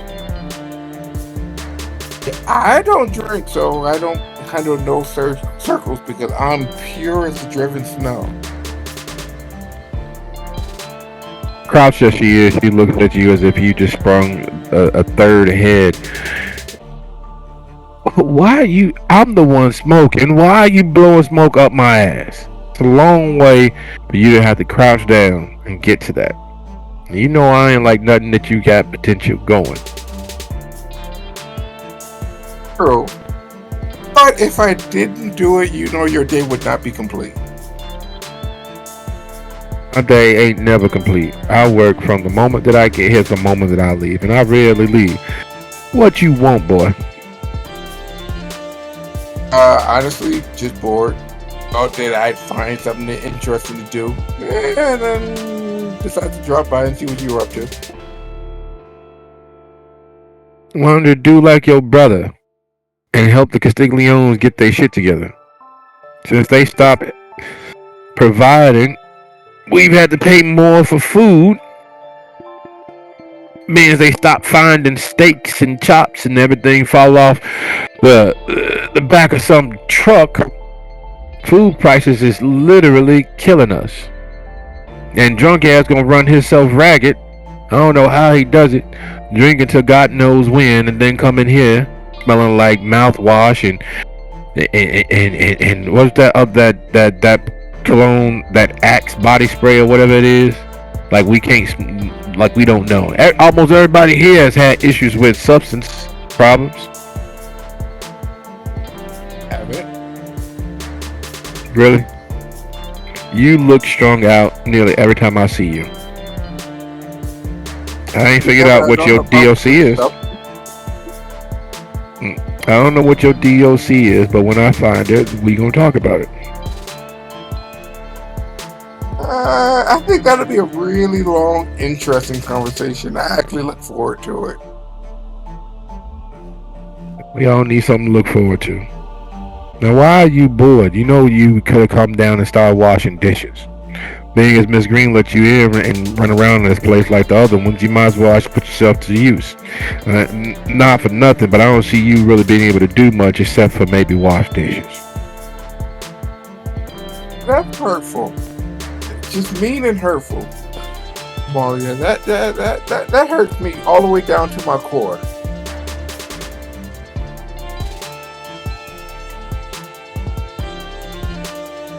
I'm waiting for you to call me a lie. If you would like me to help you with dishes, I would be honored to. Always good to help a lady in need. Your mama's a lady. She flicks her cigarette out. Come on in here. She stretches as if every bone in her body is breaking under the pressure of her literally standing from her crouched position. You're not sure exactly how she does it, but Amalia was old before the word old was invented, and yet she refuses to quit. She refuses to stop. There's something unconquerable about her resilience. It doesn't help matters that she is as tactful as a flying elephant, meaning not at all. She doesn't exist. Tact is not part of who and what she is. She's not polite because it's what's expected. When she has something kind to say, she means it, even if it comes out a little less than passive. So when she mentioned your brother, you are very sure for a fact that she is tactlessly 100% brutally honest. Your brother is working with the Castigliones in some shape, fashion, or form.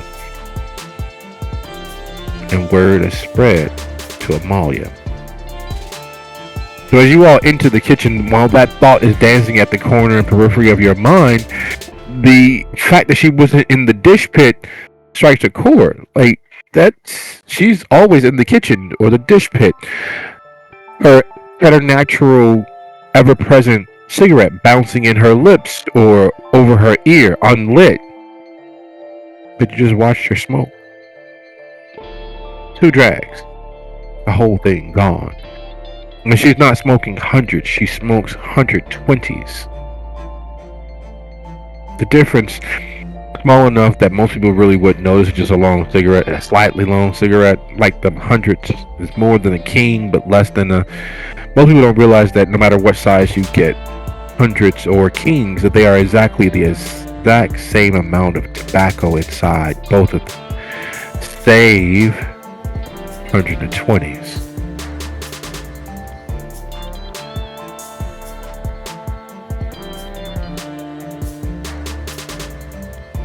Oh, not to pry. And how did you know my brother was working with the Castigliones?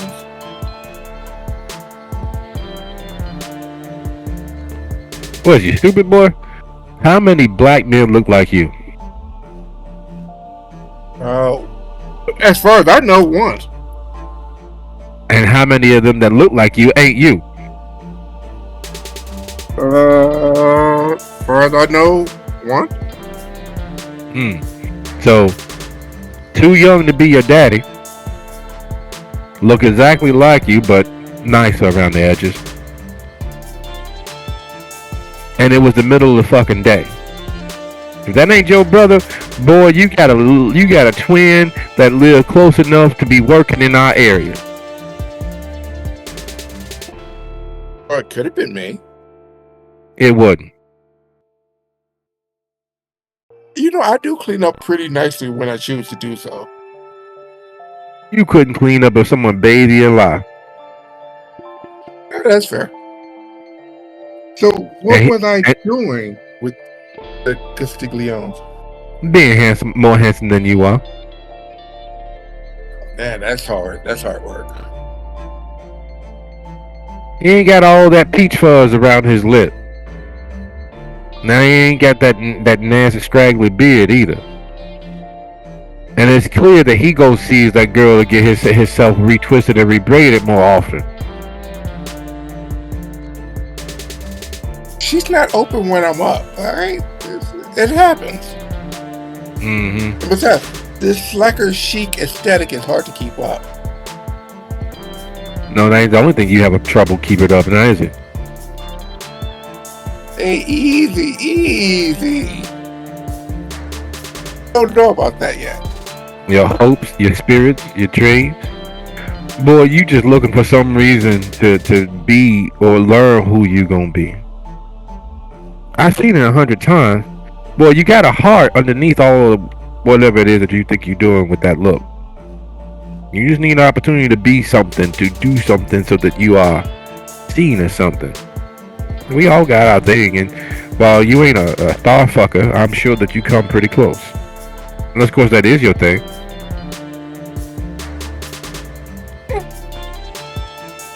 Here and there, maybe. Well, maybe you just ain't found the right boyfriend yet. Now, get that pot from that stove over there. I gotta finish the next step. We need to take that broth that's in the oven right now, get that in that pot so that we can start melding the ingredients together and get our roux through all of that. We're gonna do a jambalaya succotash sort of thing. You know, with your brother working with the Castigliones, could you put in a word for him to actually help more since that boy stopped coming around? We've been, like I said, we've been having a hell of a dick, and the food's gonna kill us. And that drunk ass, I don't need him putting himself in an even earlier grave by trying to figure out how to make up our shortfall. True. I will contact my brother and see if he's willing to talk to me. That's always a plus. Well, why wouldn't your brother talk to you? You ain't fuck with him like you did to everybody else, did you? Let's just say I learned how to fuck with people by using him as a sounding board. You should probably unlearn that. You ain't necessarily a bad guy, but you ain't a good one either yet. And I know it's because of your issues with whatever it is that you are addicted to. And you ain't gotta tell me, though I know you will when you get ready. But whatever it is that you addicted to, we can talk through. You don't gotta be a victim to your addictions unless because you want to be. Addictions are what makes me fun. Nope, not at all. That's what every addiction tells you. You're not you unless of course you are on whatever juice or sauce or pill that you are on. That's not true. It makes you think that you are a better version of yourself, that people like you more. Perfectly honest, boy, the way you act, I'm surprised anybody like you. People gonna love you, but like, that comes from you. Cause you know, all the feelings you feel, they's lies. They are 100% completely and totally lies. Feelings ain't real. Not in the way most people think about. Like, I look at you and I see all the hope, all the potential. You, underneath all that, you're a handsome little black boy. And you can make somebody real proud and real happy. But you don't know how to love yourself yet. And you can't learn to love yourself with whatever it is that you're addicted to in the driver's seat. Now, I ain't gonna pressure you. I ain't gonna pressure you. So Lord knows you probably do need a little bit of pressure.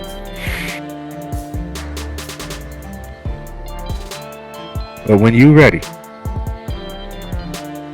when you really, really ready, when you hit rock bottom, when you get to the bottom of whatever hole you are digging for yourself, when she closes the distance, resting her hand on your shoulder,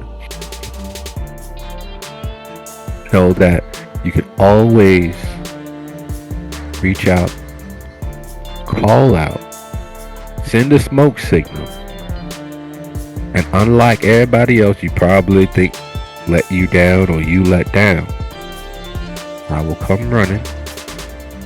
I will bring the ladder, and I will crawl down in the hole with you until you are ready to come up. Okay? I appreciate that so much. That brings me hope that you feel that way. But I'll be right back. I just remembered something I need to do.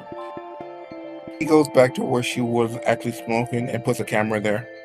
And then he comes back. As you step out to get the camera up, there is a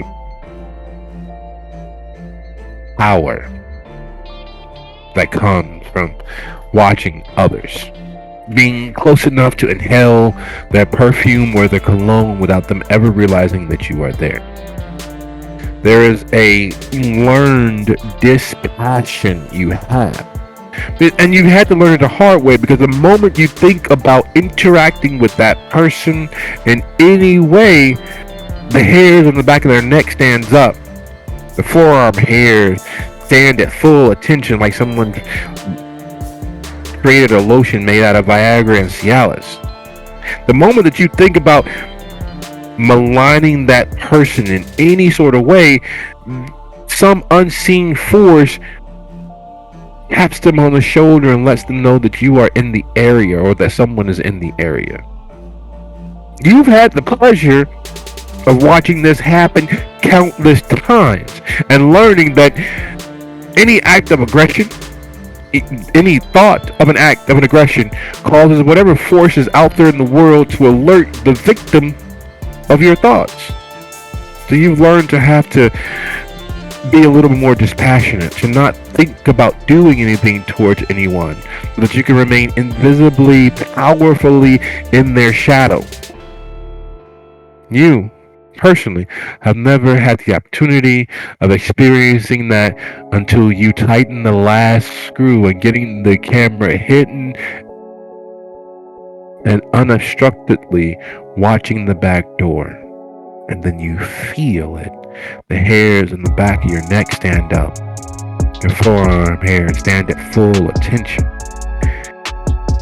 And you feel a chill suddenly in the pit of your stomach. You are sure that you are in fact alone, and yet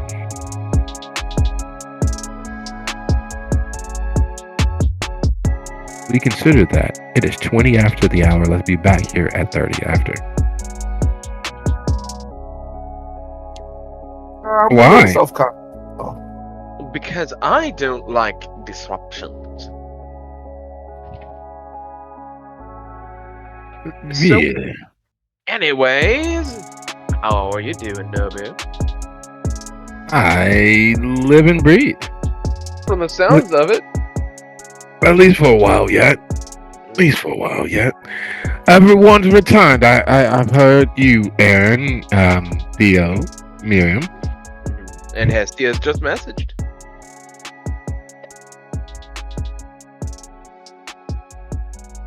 She didn't message. There's no proof of that. Control Windows S. Let me just go ahead and secure this. Boop, boop. And boom! Proof secured, obtained, registered, and documented. Nope. You forged that. You're right. I am a master of instantaneous Photoshop. That is my ninja way. That is my jutsu. I would say so, because there's no I see your little pic, and I'll raise you one, but there's no proof. Like, I'm looking in the thread. Like, this is the picture you sent, and then let's look at the rest of the. Oh, that's Ridiculous. That's evil, no one. God, I just basically full named you right there.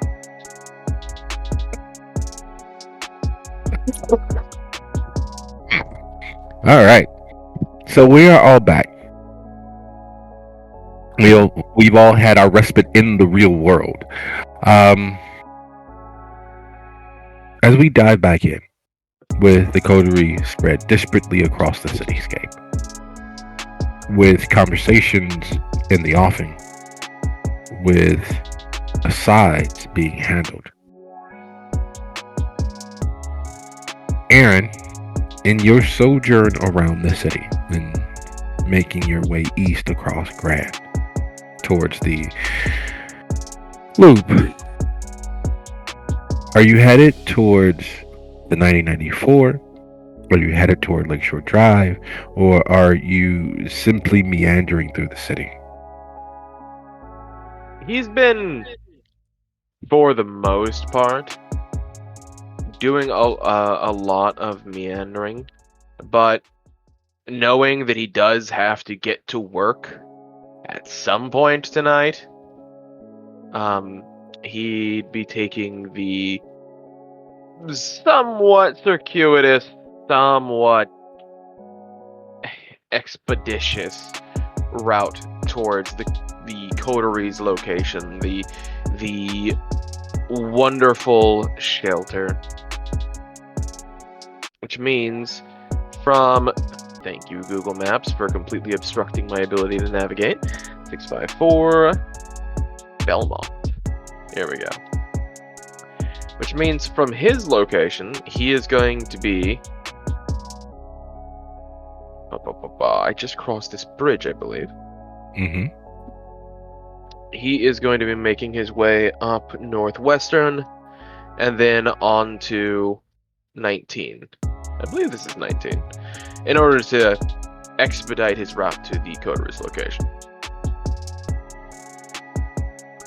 Am I correct in my assumption of this pathing? Not exactly sure. You're heading. So we'll assume that he's managed to make his way over Grand and north down Halsted towards Belmont and making that right, or is he turning off before he gets to Belmont and taking the long way around the block, i.e., over Berry and up and around? No, so on Belmont, let me just scroll in here. On Belmont, just after you get over the river, it turns just before Identity Body Piercing. It turns onto Northwestern Avenue, and so that's where he's going to be taking his northern route towards. I believe this is towards the coterie's location. He's there above Montrose Point Bird Sanctuary, which requires me to head north from my location, as far as I'm aware. Yes, you would have to head north to get to Rogers Park from his location there on Belmont. Where he is on Belmont, there's across from him, there's the church, the library. The cat rescue is slightly to his east.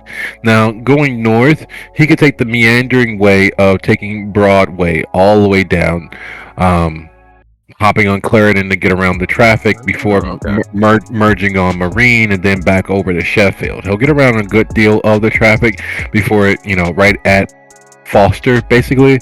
And at Foster, he has a choice. He can either head east and hop on Lakeshore Drive, or he can head west. If he heads west, he can merge onto Sheffield, and that literally will take him mostly back door all the way home to the Shelter's Haven, because once he gets on Sheridan, he can literally ride that as if his life depends on it before making that left and going east over Morris.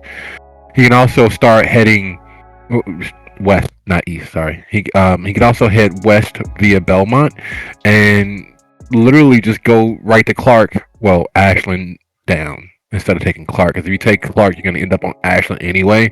So you might as well just go ahead, hop on Ashland, and take that straight north, which will put him on a more direct path towards the Haven. Because once he gets to Morris, he still has to go further west anyway. But at least if he goes that route and merges onto Ashland back to Clark, then there's less westerly travel than if he takes any other route. Okay, so I was far and away down this road than my original assumptions. He, given the ability to do so, is going to take more of the direct route. He feels like he's done his investigations and he's had his little 15-30 minute break of just driving around and enjoying the city. So it's time to get to work. Or at least what he is starting to consider work, as the course load is piling up. It is. And not for nothing, taking Clark, well, Ashton the Clark, there is a McDonald's that he passes right there just before he gets to Pratt.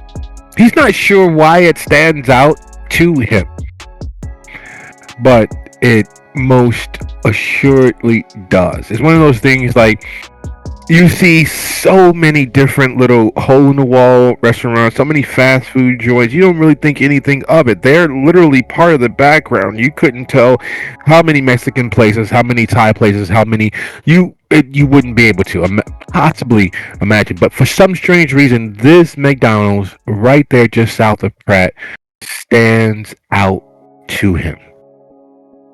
It's like a X on a pirate treasure map, something torn from the pages of the Bible, when some poorly scribbled approximation of geographical landmarks are on there, and then there's this rough approximation of rocks or circles, you're not sure which, and therein lies the X. And you have to ignore the printed parables from the Bible to really see it, but once you see it, it's impossible for it to go back to being just squiggles on a page from the Bible anymore. That's what this McDonald's feels like. It feels like there's something momentous about it. There's something unsettlingly eerie and beautiful and eye-catching about it. I see.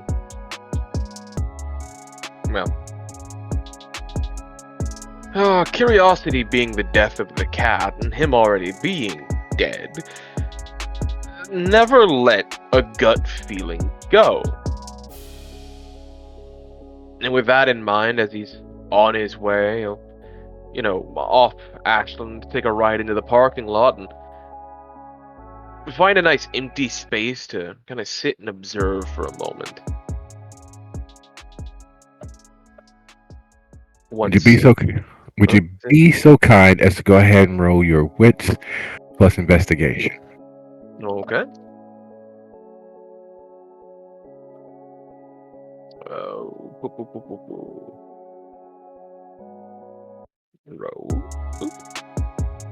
And boop.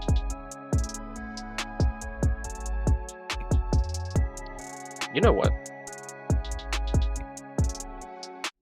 No. This is an idle curiosity on his part, so I don't believe that the fight or flight, the life or death would quite be there that would cause him to feel the desperation required to draw upon the beast.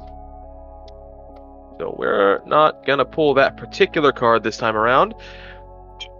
Boom!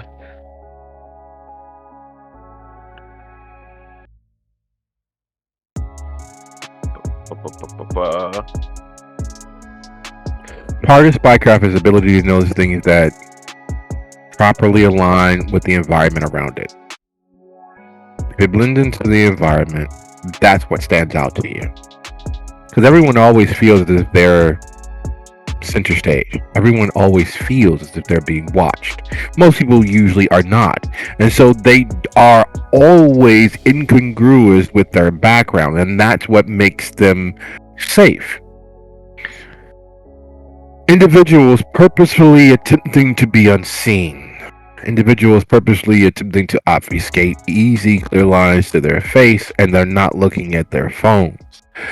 Individuals purposefully checking who's following them stand out, even as they do everything they can to blend in. with that foreknowledge in mind, as he sitting in his car, what is it about this McDonald's? Like there's something. And he can't put his finger on it until faces in the crowd typically don't stand out. They become part of the whole until you see them outside of that crowd. Until they do something separate from that crowd and that group that they are associated with, do they stand out. You might meet them, find a hobby you share, something that makes them different than all of the other invisible faces in a crowd. So when seeing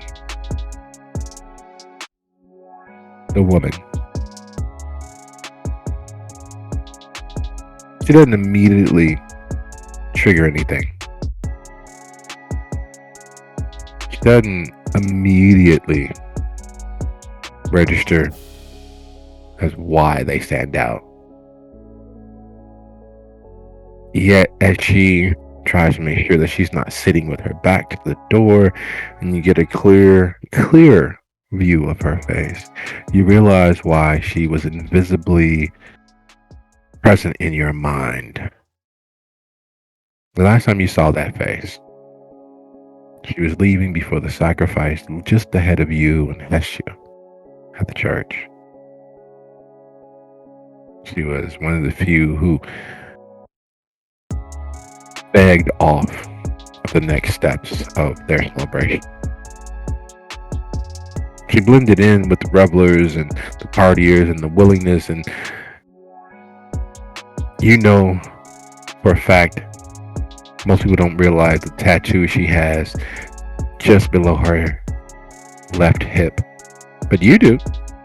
You shouldn't. You don't know her like that, but you do. And then the person she sits across from, who enters a few moments later, pushes a large fry across the table. That's the only thing that comes in that red stupid box. One of those stupid fucking fries that makes your stomach grumble because you can't have them. They don't taste like shit. That face stands out to you. That person stands out to you. And you know why they stand out to you. The person she's meeting with, there's nothing really unordinary or ordinary about them. Decently handsome in that overly macho masculine sort of way. The fact that she has her head shaved and that undercut only adding to that really ugly feeling of masculinity you have when looking at her. The tattoos that she proudly bears on both of her forearms only adding to that illusion. And yet, that face of that woman, you know where you've seen her before. And literally walking distance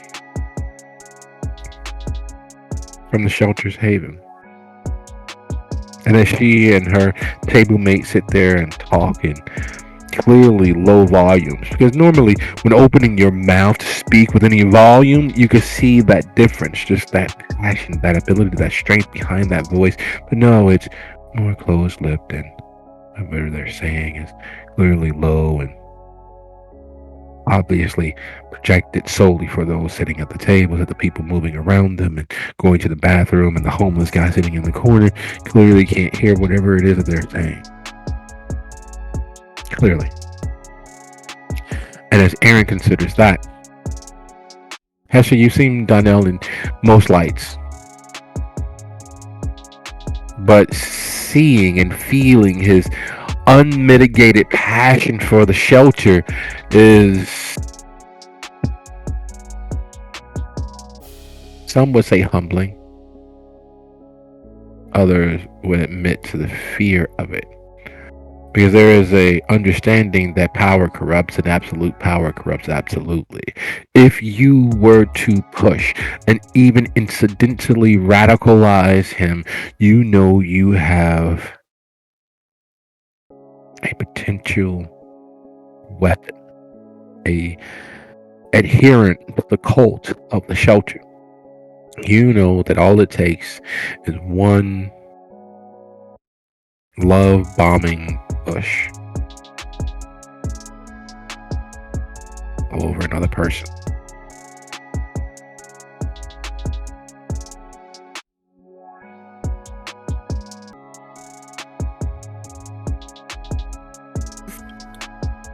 That's definitely a heady thought and something she will file away for later. But right now, she would be more worried about how fragile he is. It's reminding her how very human he is compared to her. And that what she used to be is what she's holding right now. She used to be very human. And she is no longer that. So there's that juxtaposition for her of this supposedly strong being being this broken down and weak, and fighting for all he is worth to not show that he is. So she's not looking to turn him into anything right now. It's there, she is aware of it, but that's not where her head is.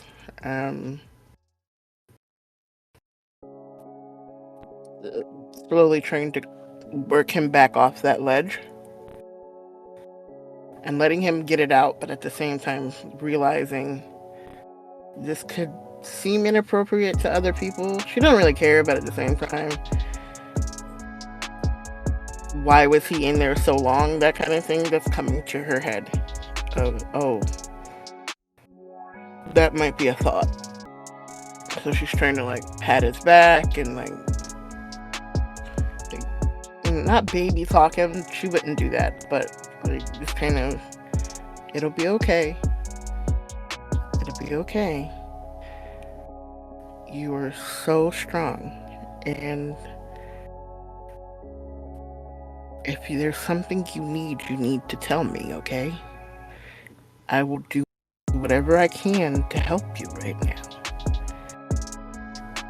So just take a breath and we'll get through this. Whatever it is, we'll get through it. And I will talk to Amalia and I will get her to back off in my own way without bringing you into it at all.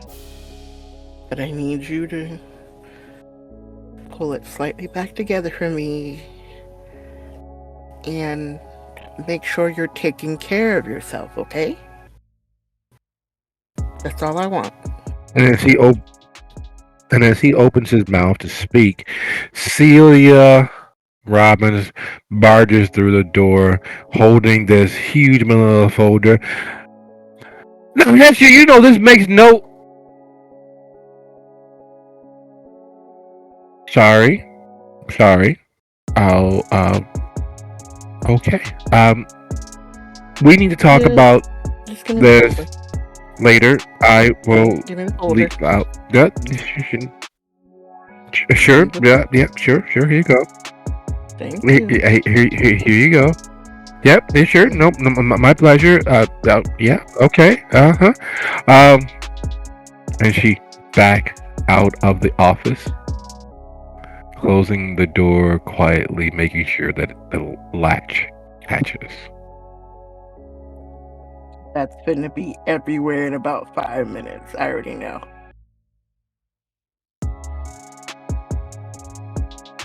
Folder is a compiled listing of the many patients, clients, members of the shelter who have actually, in fact, used the counseling services. It's ream upon ream of notes, and nothing revealing in regards to why they are seeking or utilizing the counseling services under Celia. You're sure that there's a story there's something that she wanted to highlight, but it's just non-private counseling notes. It's even redacted somewhat to keep the names of each individual. It's a compilation.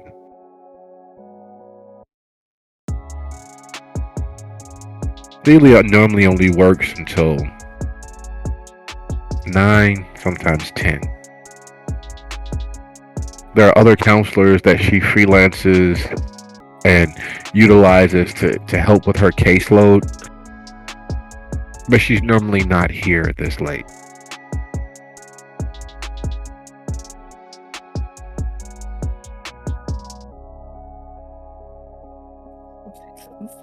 No.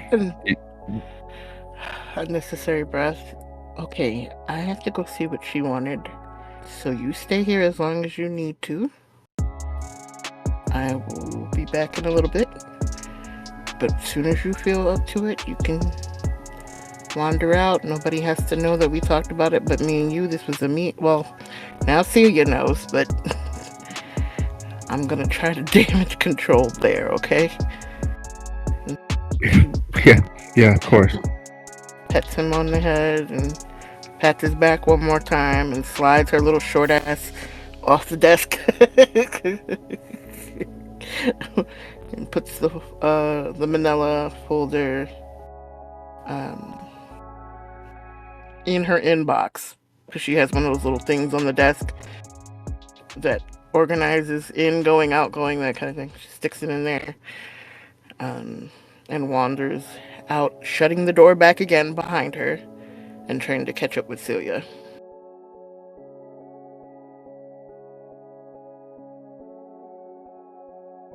And so as you exit the office, there's been enough instances of catching people in the middle of conversation, of knowing how the ebb and flow of gossip works in and around the shelter.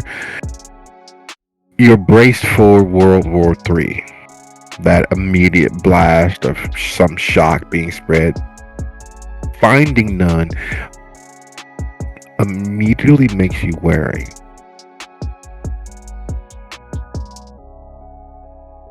Yeah, because I know, that's what I just said. I know this will be everywhere in 5 minutes.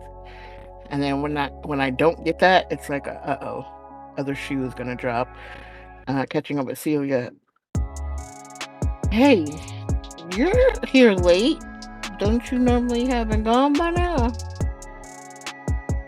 Yeah, your fucking lawyer is up my ass about... Oh, God. Why did you have to bring on the Gabriel law firm? Like, they're fucking sharks, and look, I know there are certain things that we need to do to keep the neighbors quiet, but why do we have to meet the state mandated minimums for what we've been doing? We've gotten away with, barely meeting the quotas of the minimum number of counselors. Why is he pushing for us to be all above board and 100% within protocol now? Like, this don't make any sense. And especially, you see the shit that I'm dealing with is not just substance abuse. These people have fucking problems. Some of them even believe that you're a fucking avenging angel. You're a monster, like you're Blade or some shit. Like, I don't know how to even begin with dealing with that level of psychosis. I can get them by. I can make sure that they're not a threat to themselves or anybody else. But those are serious issues that will persist for the rest of their lives. And you wants me to do this all within the fucking month? Are you...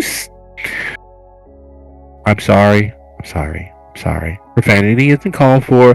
Amalia's rubbing off on me. But seriously, people got problems. And we can't abide by what the state demands. That's the only reason why I even agreed to work for you. Is we will do the best with what we have as long as we can. Trying to meet their standards all of a sudden, less than a year. I don't know what sort of miracle he's hoping to happen, except for maybe us getting our counseling services shut down. Like this doesn't. Look. He raises an eyebrow.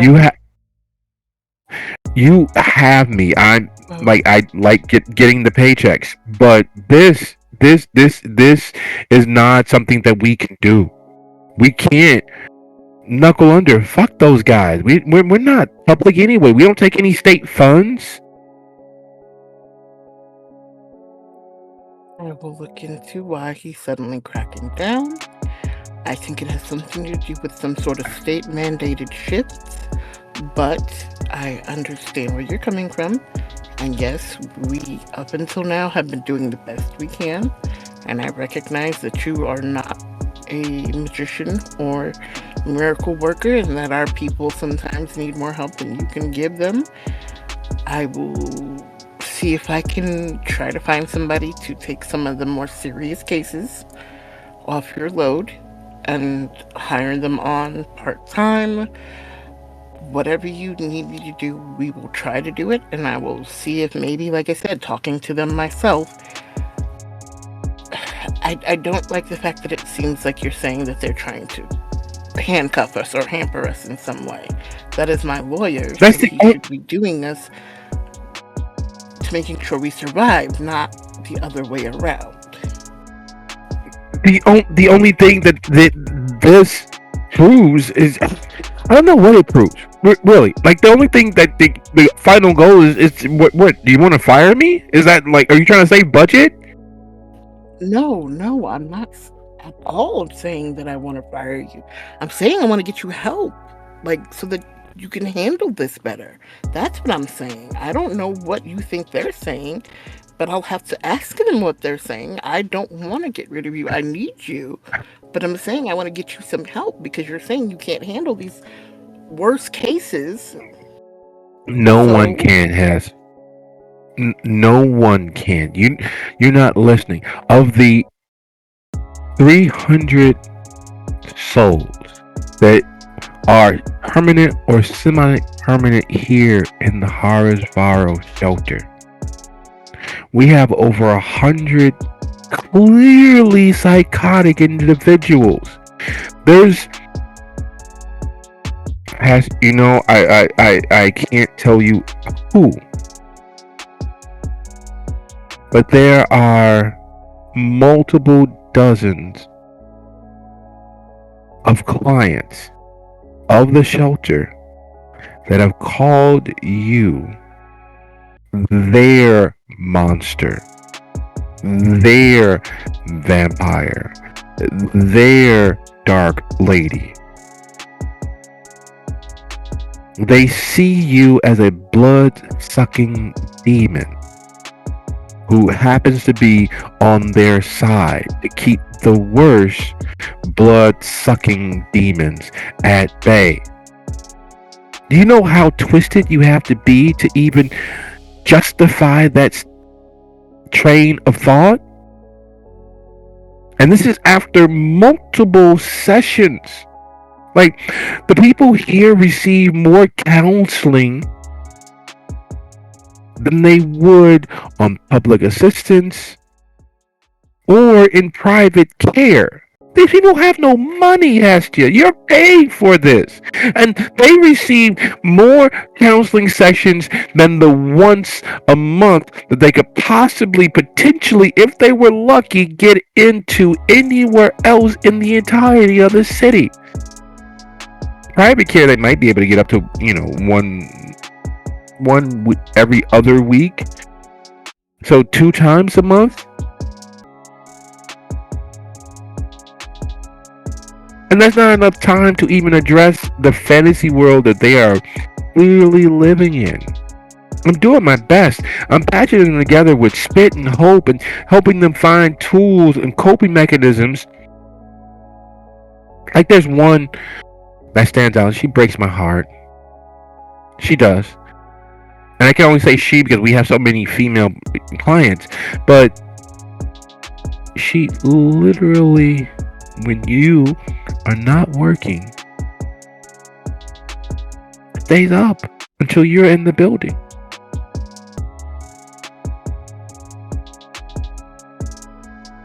She helps George tend the grounds. She helps your little bitch at the receptionist. She helps Amalia in the kitchen. She follows behind Donnell as if he's her favorite uncle. She does everything she can to stay awake until you're in the building. Because she knows that with you in the building, with your monsters in the building, and she clearly said monsters, meaning more than one, so she envisions the other members of the staff as the same as you. As long as you all are in the building, you'll keep away all of the other monsters out there in the dark.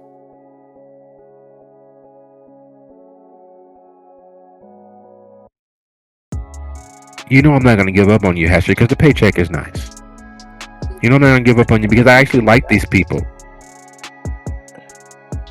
But trying to meet the state minimums for these people, we need easily 75 full-time counselors round the clock.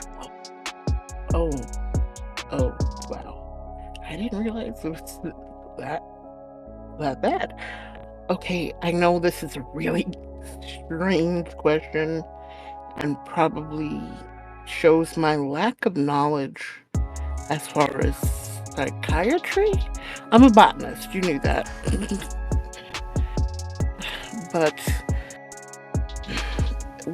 is there really that much harm in letting them have their fantasies if it makes everything okay? If it makes them be able to just get through the day, is it really that bad for them to have that thought? I'm not saying I want them to think I'm a monster, because obviously that's absolutely ludicrous. Hester, But Hester, you know I have access to your schedule. You're only in the building 3 days a week. That means that she is staying awake 4 days out of the week, non-stop until you're officially in the building.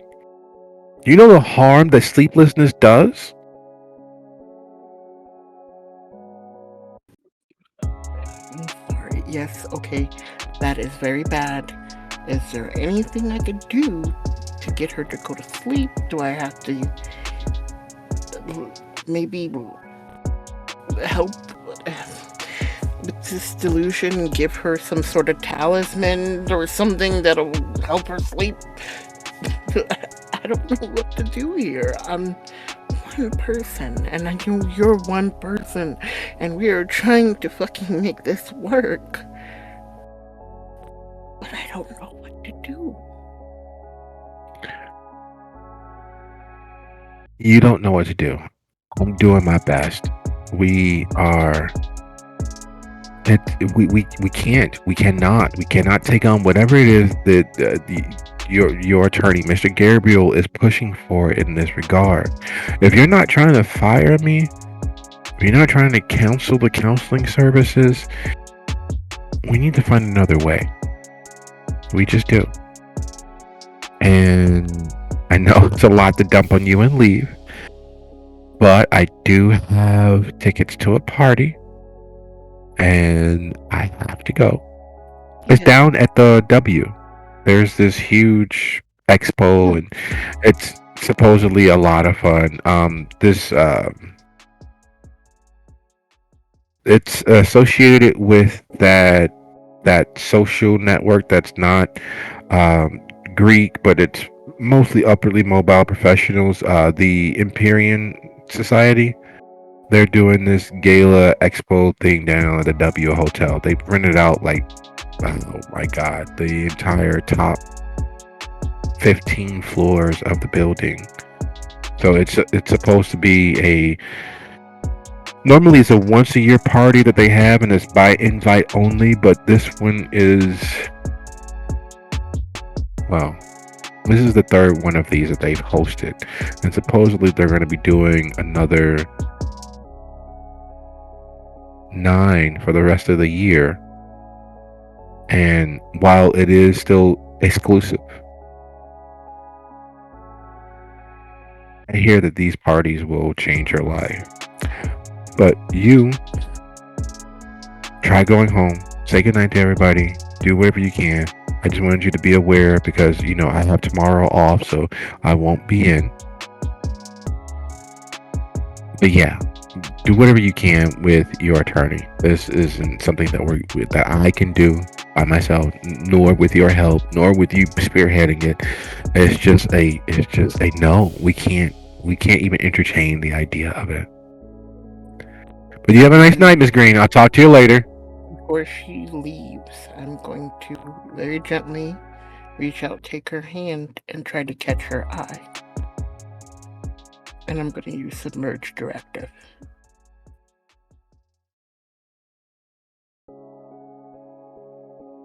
And what directive are you attempting to bury deep in her subconscious? Go home, stay safe, forget about Imperium's party.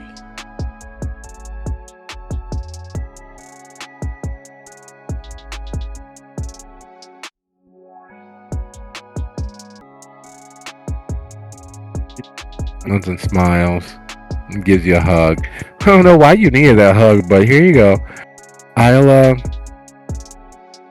gonna enjoy my day off at home. I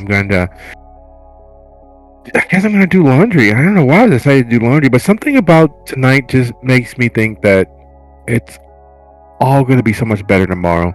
Anyway, I know I shouldn't have left it on you at the last minute, but we can talk about it, talk to your lawyer, do whatever you can, because that's just not something that we can do. I'll talk to you later, Miss Green. Bye, Hess. Bye. She kind of watches her carefully walk out, and fuck, that's a problem. One less problem. And then she goes looking for Amalia. And as you turn to leave, we leave the shelter for a split second, for a moment or three. Without a shadow of a doubt, Miriam, in the grand scheme of things, being a perpetual watcher of the world, being the kid trapped in the house while the other kids are playing up and down the street, being someone who is kept within a box, able to take part in your imagination, but never actually bury yourself in a thing. All of Miriam's pursuits outside of assisting bodies to mend are internal. They're one step removed, seen and not felt, smelled but not tasted. She has a wonderfully bright internal life. She's not the kid to go outside and skateboard and bruise her knee or twist her ankle or fall on her elbow or cut herself or live a rough and tumble existence. So it's Cameron. Sits directly across from you, interacting with you, conversing with just you. Unlike the vast majority of the other patrons and those who see you as a stepping stone towards power or as power by proximity or circling you as if you are the planet of their existence, near enough to understand you and be able to see you, but not interact with you, not take you as you are. It's an interesting situation, especially being as you are sitting in your empire, which is what you set out to build here.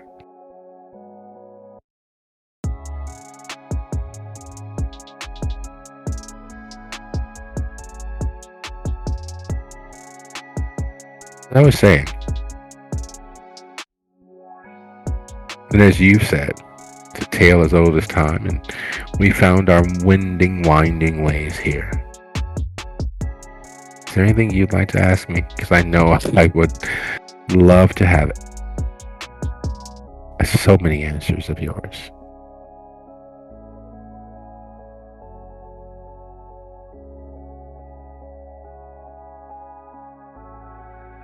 Aside from the glitz and the glamour, so to speak, what brings you down here?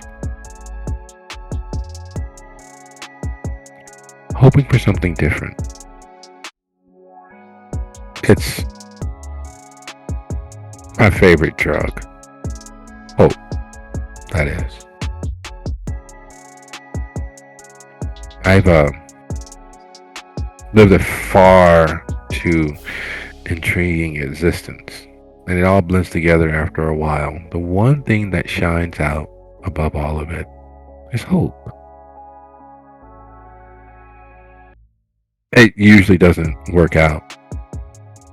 There's usually every reason to give up or not do anything at all except for sit and molder.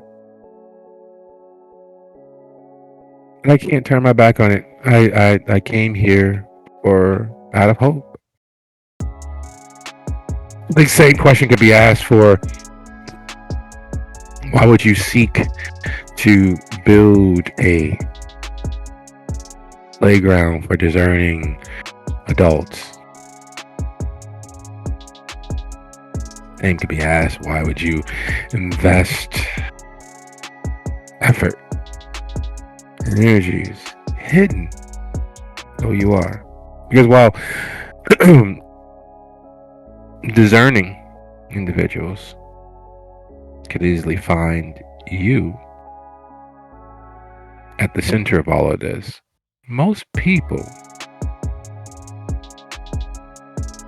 don't bother putting forth the effort. Most people miss context clues. Most people miss treasures right before their very eyes.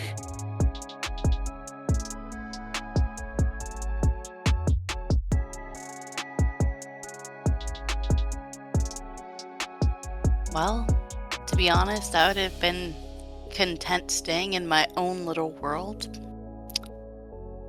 I love just sitting and doing my arts. You do art. That's novel. She'll Did you do the gesture. paintings? She'll gesture at the mural on one of the walls. That one. A few others. Each floor has one. Yeah, I know that. I was curious about that. Strikes the eye. Gets all sorts of ideas going to what could be or what might be. Are you a fan of the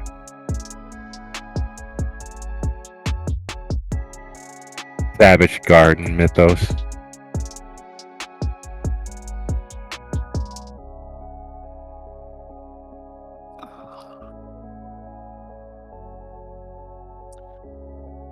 I've studied.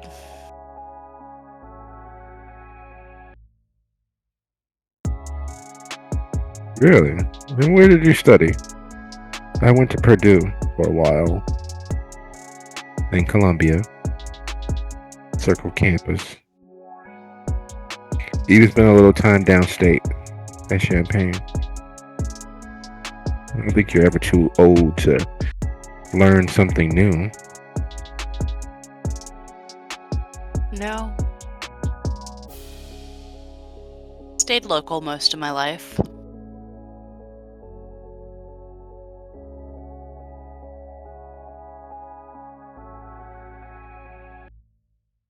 You said most. Why not all?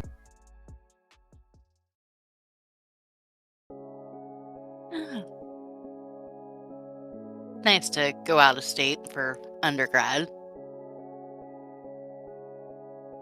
Art? Medicine.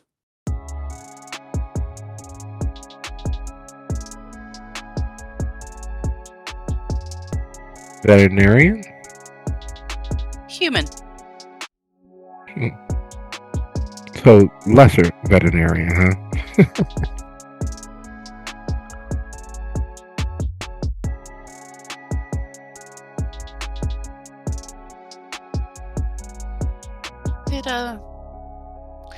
It didn't work out. No, I understand you guys, med students, pre-med, have a significant amount of pressure put on you.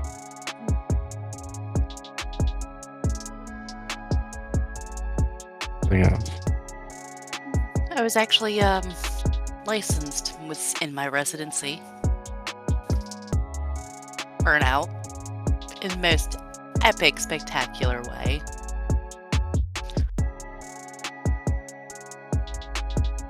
Really? That's not fun. Although, It's having a common enough story. not as much as you think. Most people don't tell those sorts of stories. Most people don't let that little bit shine through.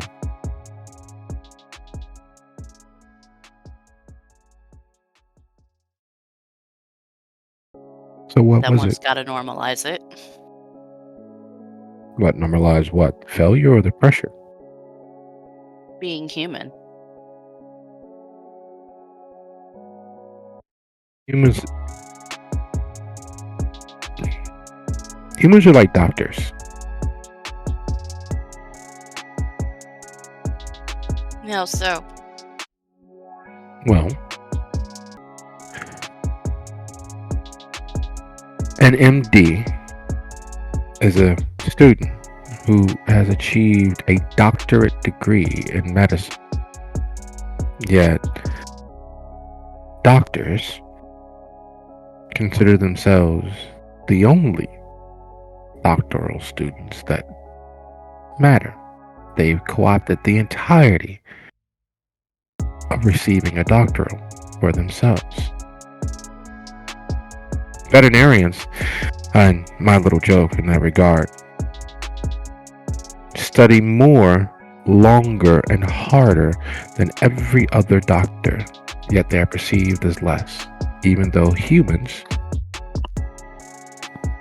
are nothing more than another member of the animal kingdom.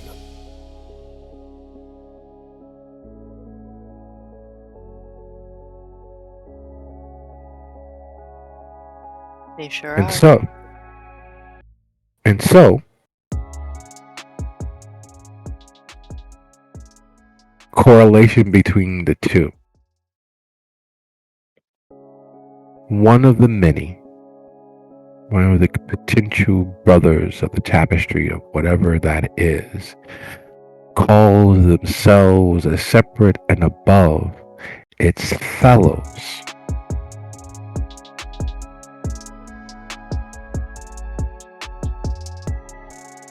Instead of working with what is to achieve a harmony with the wider kingdom that it is part of.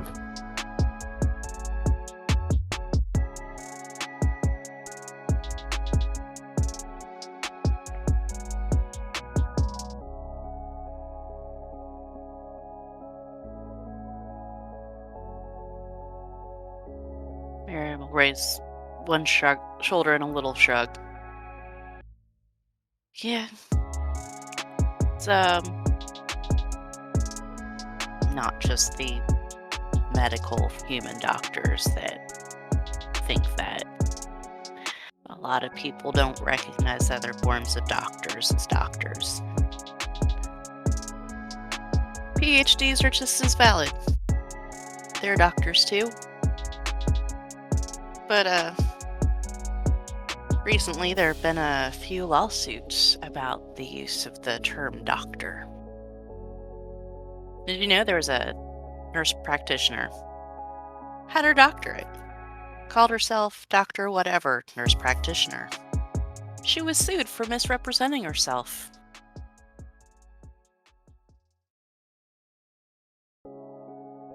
No, I hadn't heard that specifically. Yeah. Spread throughout the populace. It's out in California.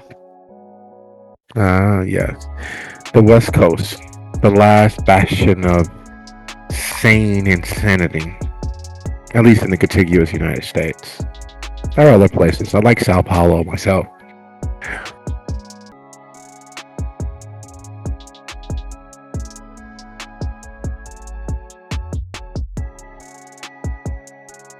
But I see that you have a fairly busy night. I'd like to thank you. Really, honestly, for taking the time for letting me get a chance to know you. I hope that there's the opportunity that I've at least struck some curiosity in you, that I've intrigued you enough that we could perhaps have another conversation later. Do you think that's possible? I don't see why I'm not. If I'm not here, I'm at my studio or at the shelter. The shelter? You know, Chicago has over 1,250 shelters, right? Yes, I've worked at a few of them.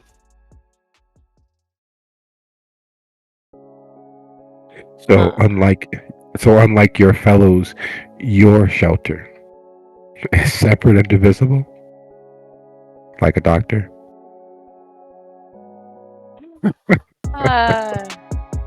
Something like that. We have a reputation. Everyone does. Most people don't like their reputations.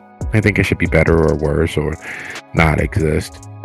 But I'm glad that you do. I'm glad you have your reputation and you work at the shelter and you are a doctor. A special separation from your fellows.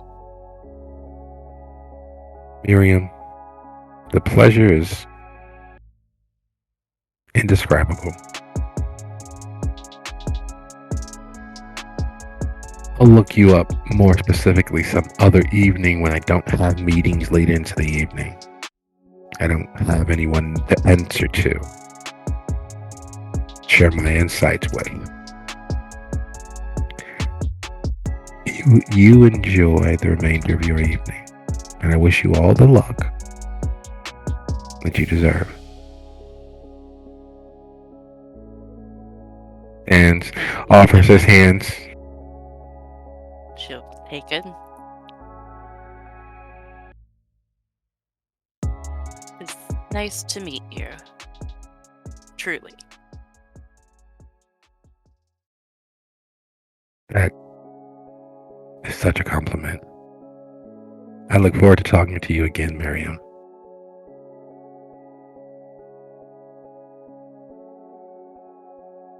There's a sound that every person who has ever been arrested knows. That sound usually comes with the slamming of the doors, or the gates, or, depending on where you are, just the clicking of handcuffs due to some ring, knowing that that's where you'll be for the foreseeable future. Most describe it as finality. Most describe it as imprisonment. But the truly astute, the truly wary, understand that it is the moment, the first moment for many, where hope turns.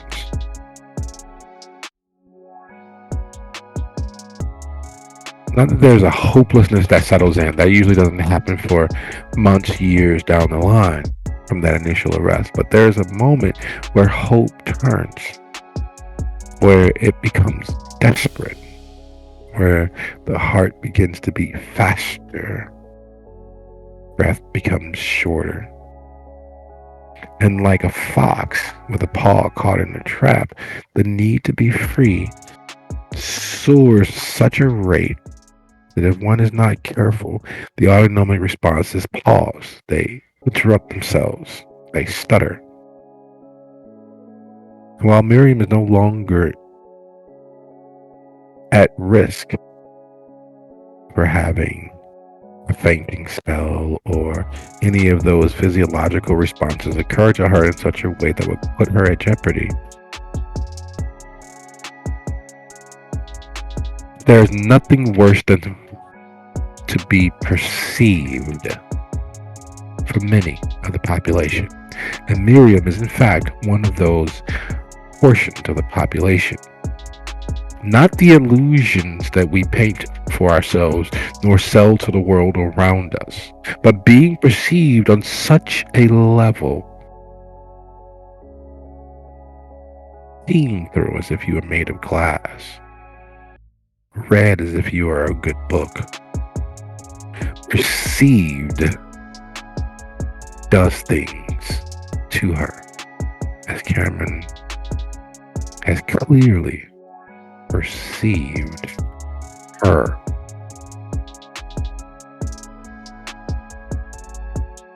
As Miriam considers that realization, that perception,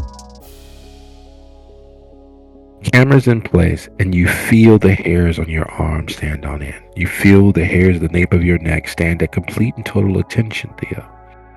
You've often watched that response in others.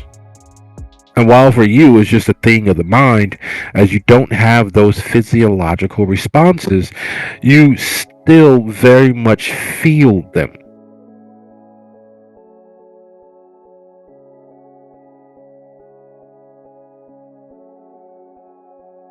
He looks around to see who's around because there's obviously someone nearby.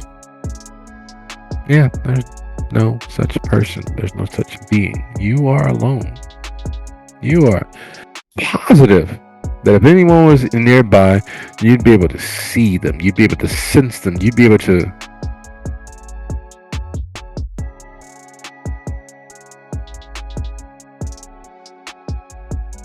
Hey, the camera's up.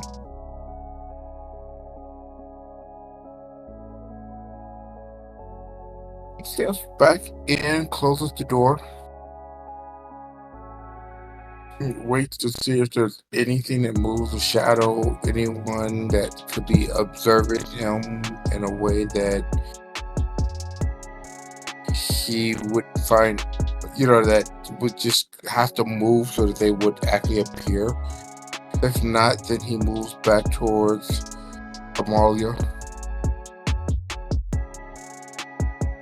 You gotta stick to whatever it is you put your mind to, boy. Why are you running around here like that? You smelling like all outdoors. But where is she from here? At the dish pit. Shirt sleeves rolled high. The ever-present cigarette somehow back in her left ear. The pot, which is several sizes too large for most non-industrial kitchens, gently simmering, causing the space to fill with the scent of all of that warming goodness. A roux as your base for your jambalaya-esque dish. All of that glorious mother seasonings, the holy trinity going. As a kindred, it's difficult to not get angry when you smell good food. And Amalia always cooks good food. Partially because before her fall from grace, she was a Michelin-starred chef. Before her fall from grace and her years of indigency, she was and still is a person skilled in the gastronomic arts, like some secret old cabal or cult of deliciousness. And as she busily scrubs and works at lessening the dishes stacked in the dish pit, the scent of all of that gloriousness begins filling the space. You know, it won't be long before the tables and chairs and the tables out there would be filled with members of the shelter. She cooks all day. You know for a fact that she's actually only supposed to be here until from 4 p.m. until midnight.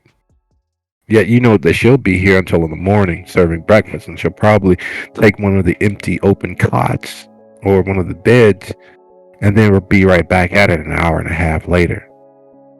You know that when the few instances when she does leave the building, when she actually does go home, because she does have a home,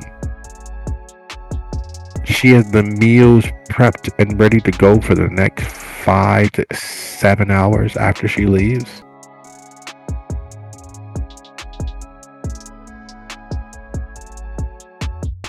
Yet there's something magical about when she stays and serves, when she completes a dish, when she completes a meal, a service as she calls it. I'm not sure why she calls it a service.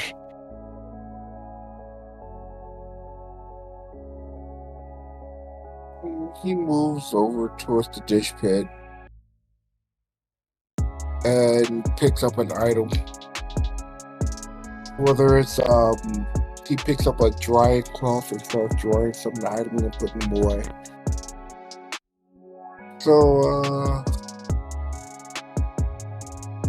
you know, I never knew exactly how good you were at cooking. You don't eat. You got something else that keeps you powered. Whatever it is that you're taking, we're gonna talk about that eventually when you get ready. But whatever it is, it can't compare. I will make you fat It's if some you give good me a drugs. chance. You know what you did, right? What's that? I'm making a joke. You spoke some honesty. How you feel? You feel good? You feel strong? I feel perfectly fine. Yeah, I bet you do. Stepping out there to do whatever it is you just did. I'm guessing it ain't powder. That would have left residue. And I haven't seen you sniffing or any burst capillaries. And it's too quick for you to inject anything. So, pills? Or is it something liquid?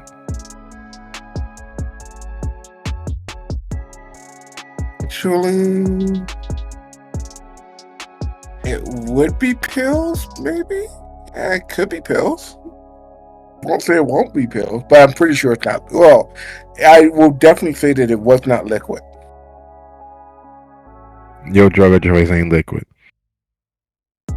Well, I- it is, but not in that time that I went outside. I see. So you got multiple DOC that you chasing, huh? Yeah. That's true. That part is definitely true.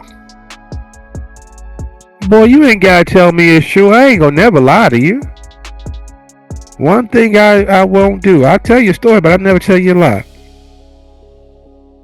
Now, what I'm trying to do, what I'm trying to do is help you. If you don't want that help, that's fine. Just tell me ouch, and I'll stop telling you the truth. But until then,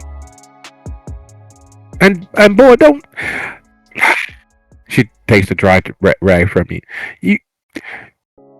You can dry the back side of the plate, but you can't dry one thing and then move to the next. Each time you dry something, you need a new towel because it can't be something that's multi-use that you're spreading cross-contamination on.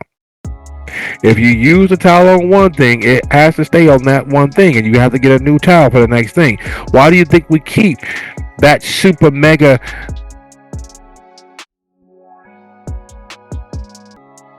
I'm sorry. I don't want to get nobody sick. And it's very important that we don't cross-contaminate. Okay? That's fair.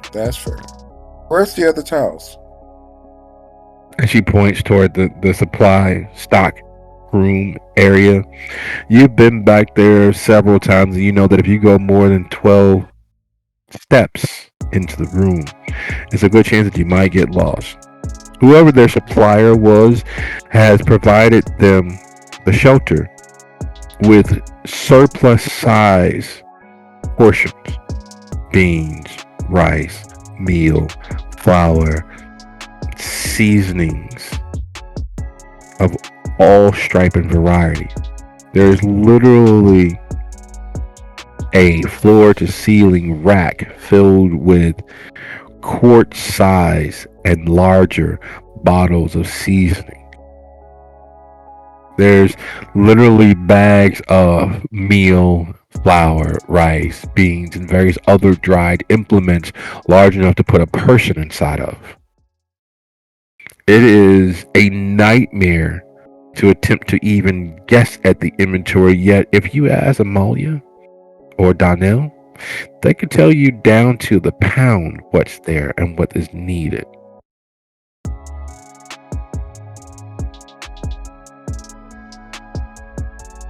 He goes back over. He goes back there, grabs a couple towels. Mattress size bag. The mattress size bag that you grab the towels from, again, not just a body, but several can fit inside.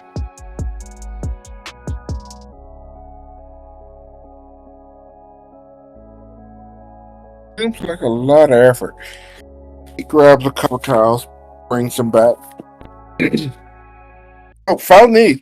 I hope this worked. Right, and whatever you use it on, it can only be used on that. I know they're clean. We only use the hottest of hot water, and we use the chemical sanitizer over there.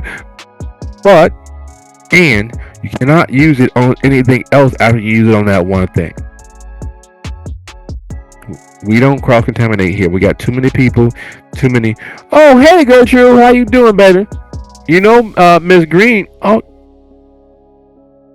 and she stops and she stares at you, and then looks to Amalia,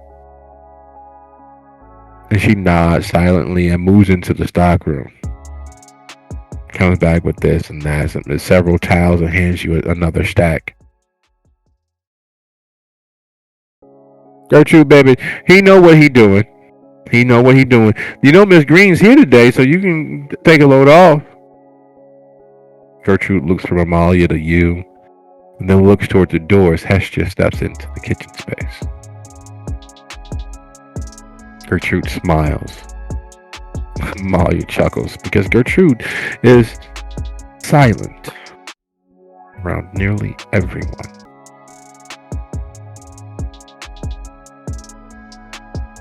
And the look on Gertrude's face is the same look you imagine those teeny boppers that first saw Elvis or the Beatles or Bob Marley or Backstreet Boys or NSYNC, or that first brush with fame so big and bright that your heart is going to burst with the excitement. Your senses are flooded with all of the endorphins, and you're not sure whether you're going to spit or piss. You're not sure whether you're going to pass out or go to heaven. That's the look on Gertrude's face, looking between Amalia and Hestia. And with the promise of everything working out, the illusion that everything will be fine. I'd like to thank you all for a lovely episode. And I'll see you guys next time. Good night. Like, Good night. Good Love, night. love, love the outcomes tonight as I am spectating a spectral rendezvous in the most special of places. Well, stop it.